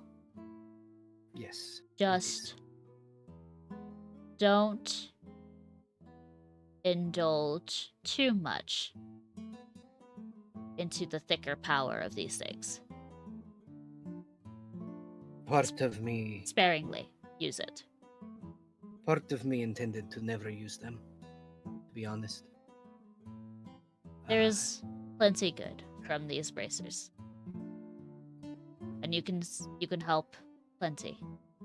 But the secret power that is hidden in these bracers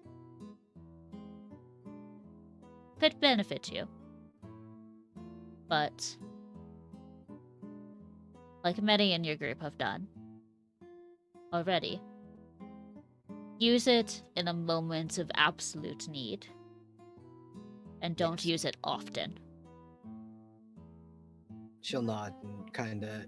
Madame Ava kind of gets this feeling, I guess, because she's probably very perceptive.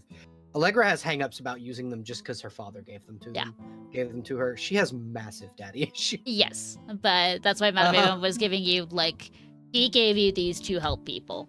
Use them well. Yeah. But don't use the inner power too often. Yeah. Thank you for your advice, and I once again thank you for your hospitality. We will not overstay our welcome. I would say stay as long as you need, but your little noble friends here have a mighty journey to go and an important individual to meet on the roads. Yes, and I need to go see my father, so we cannot stay for too long. She smiles and goes, try to talk. And if not, throw a punch at him. Oh, I intend to throw a few punches at him, talking or not. I would revel the chance just to hit him in the face, just once.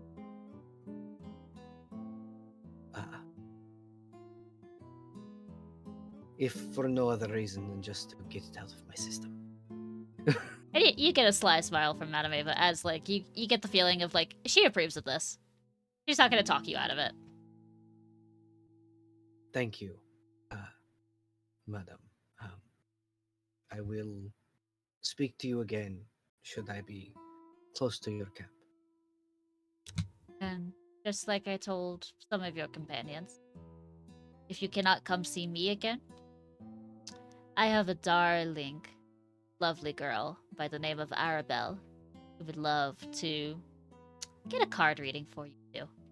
For you all. Hopefully, one day, soon, I will Yeah. be able to fly again, and the travel will not be so bad for me. Nods her head. And, like, as if you're about to leave, like, she doesn't stop you until you're almost out of the tent. Mm-hmm. And then she goes, Allegra, Yes. if the talk with your father doesn't go well, Mm-hmm. there is a woman by the name of Jenny who you should go talk to in Vallaki. Why? She's a known person to, you know, I'm not gonna sugarcoat this. She is a hag. I No. Before you get to it, she is an apothecary. She owns the land of Vallaki. She keeps everything together and ensures that she keeps her side of the land, and she doesn't meddle with Vallaki's affair. Mhm. But she is a woman who sells many arcane baubles. But she also bargains in or dealings with curses. And if you ever want someone to break a curse, she will help you out just for a Are you feasible saying- deal. Are you saying my lack of wings is a curse? To some, yes. Good to know. She's Thank Fae. you. She's Vater. She'll find a way to finagle around the rules of celestial contracts and what have you. They always do. Give me an insight check. Ready? Real quick. Let me get my sheet up.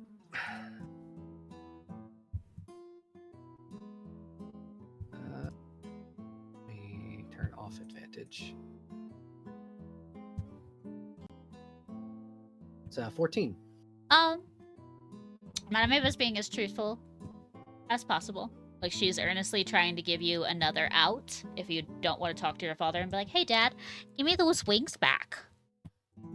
She is giving you a different route to go to. And you can feel that there is no nefariousness in the suggestion. And she speaks about Jenny with a familial warmth. So this one is someone you trust then? This hag? Unfortunately, I do. Fortunately, she's kind of a bone at my side sometime. I see. I did have one other question about one of my compatriots. Mhm. I've heard Beth mention a mother more than once. No insight needed. You seem out of a sour at the mention of mother. Ah, I see. So definitely not trustworthy then. If Jenny was a pain in my side, this woman is a cleaver at my side. We don't mix well. Ah, I see. She's because of Baba, you can trust. When she's around Baba, you can trust her. When she's alone, grain of salt. Understood. I will keep that in mind. Thank you.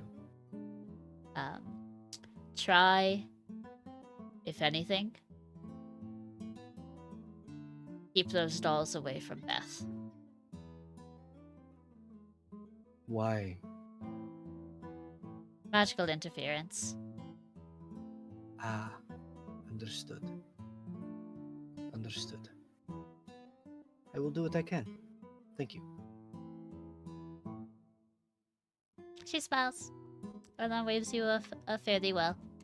And she will nod and bow and exit. Yeah. And you guys get the full reign of the encampment. You can get fucking drunk and wasted as you want and wake up. You're a paladin. You can cure your hangovers. Yeah, exactly. So you can drink as much as you want and then wake up in the morning and go, nope.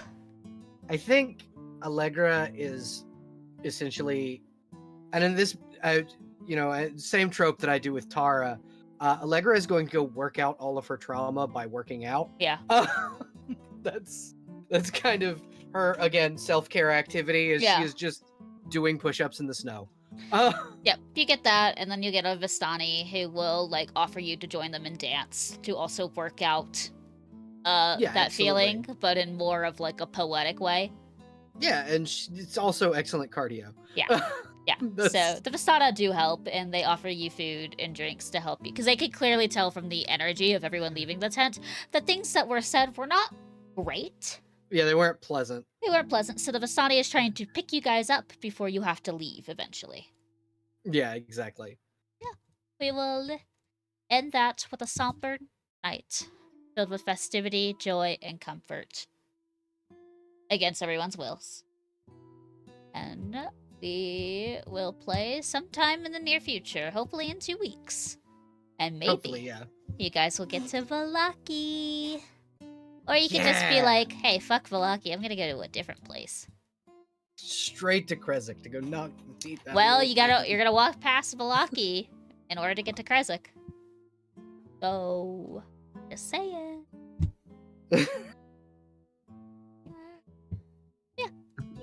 Ciao. Thank you. Have a great night. Depending on how long you might be at Bell, I might talk homebrew stuff. I'm down. Okay, cool. I go to work in like an hour. Yeah. Goodbye, everyone. Have a good night. Bye. Bye.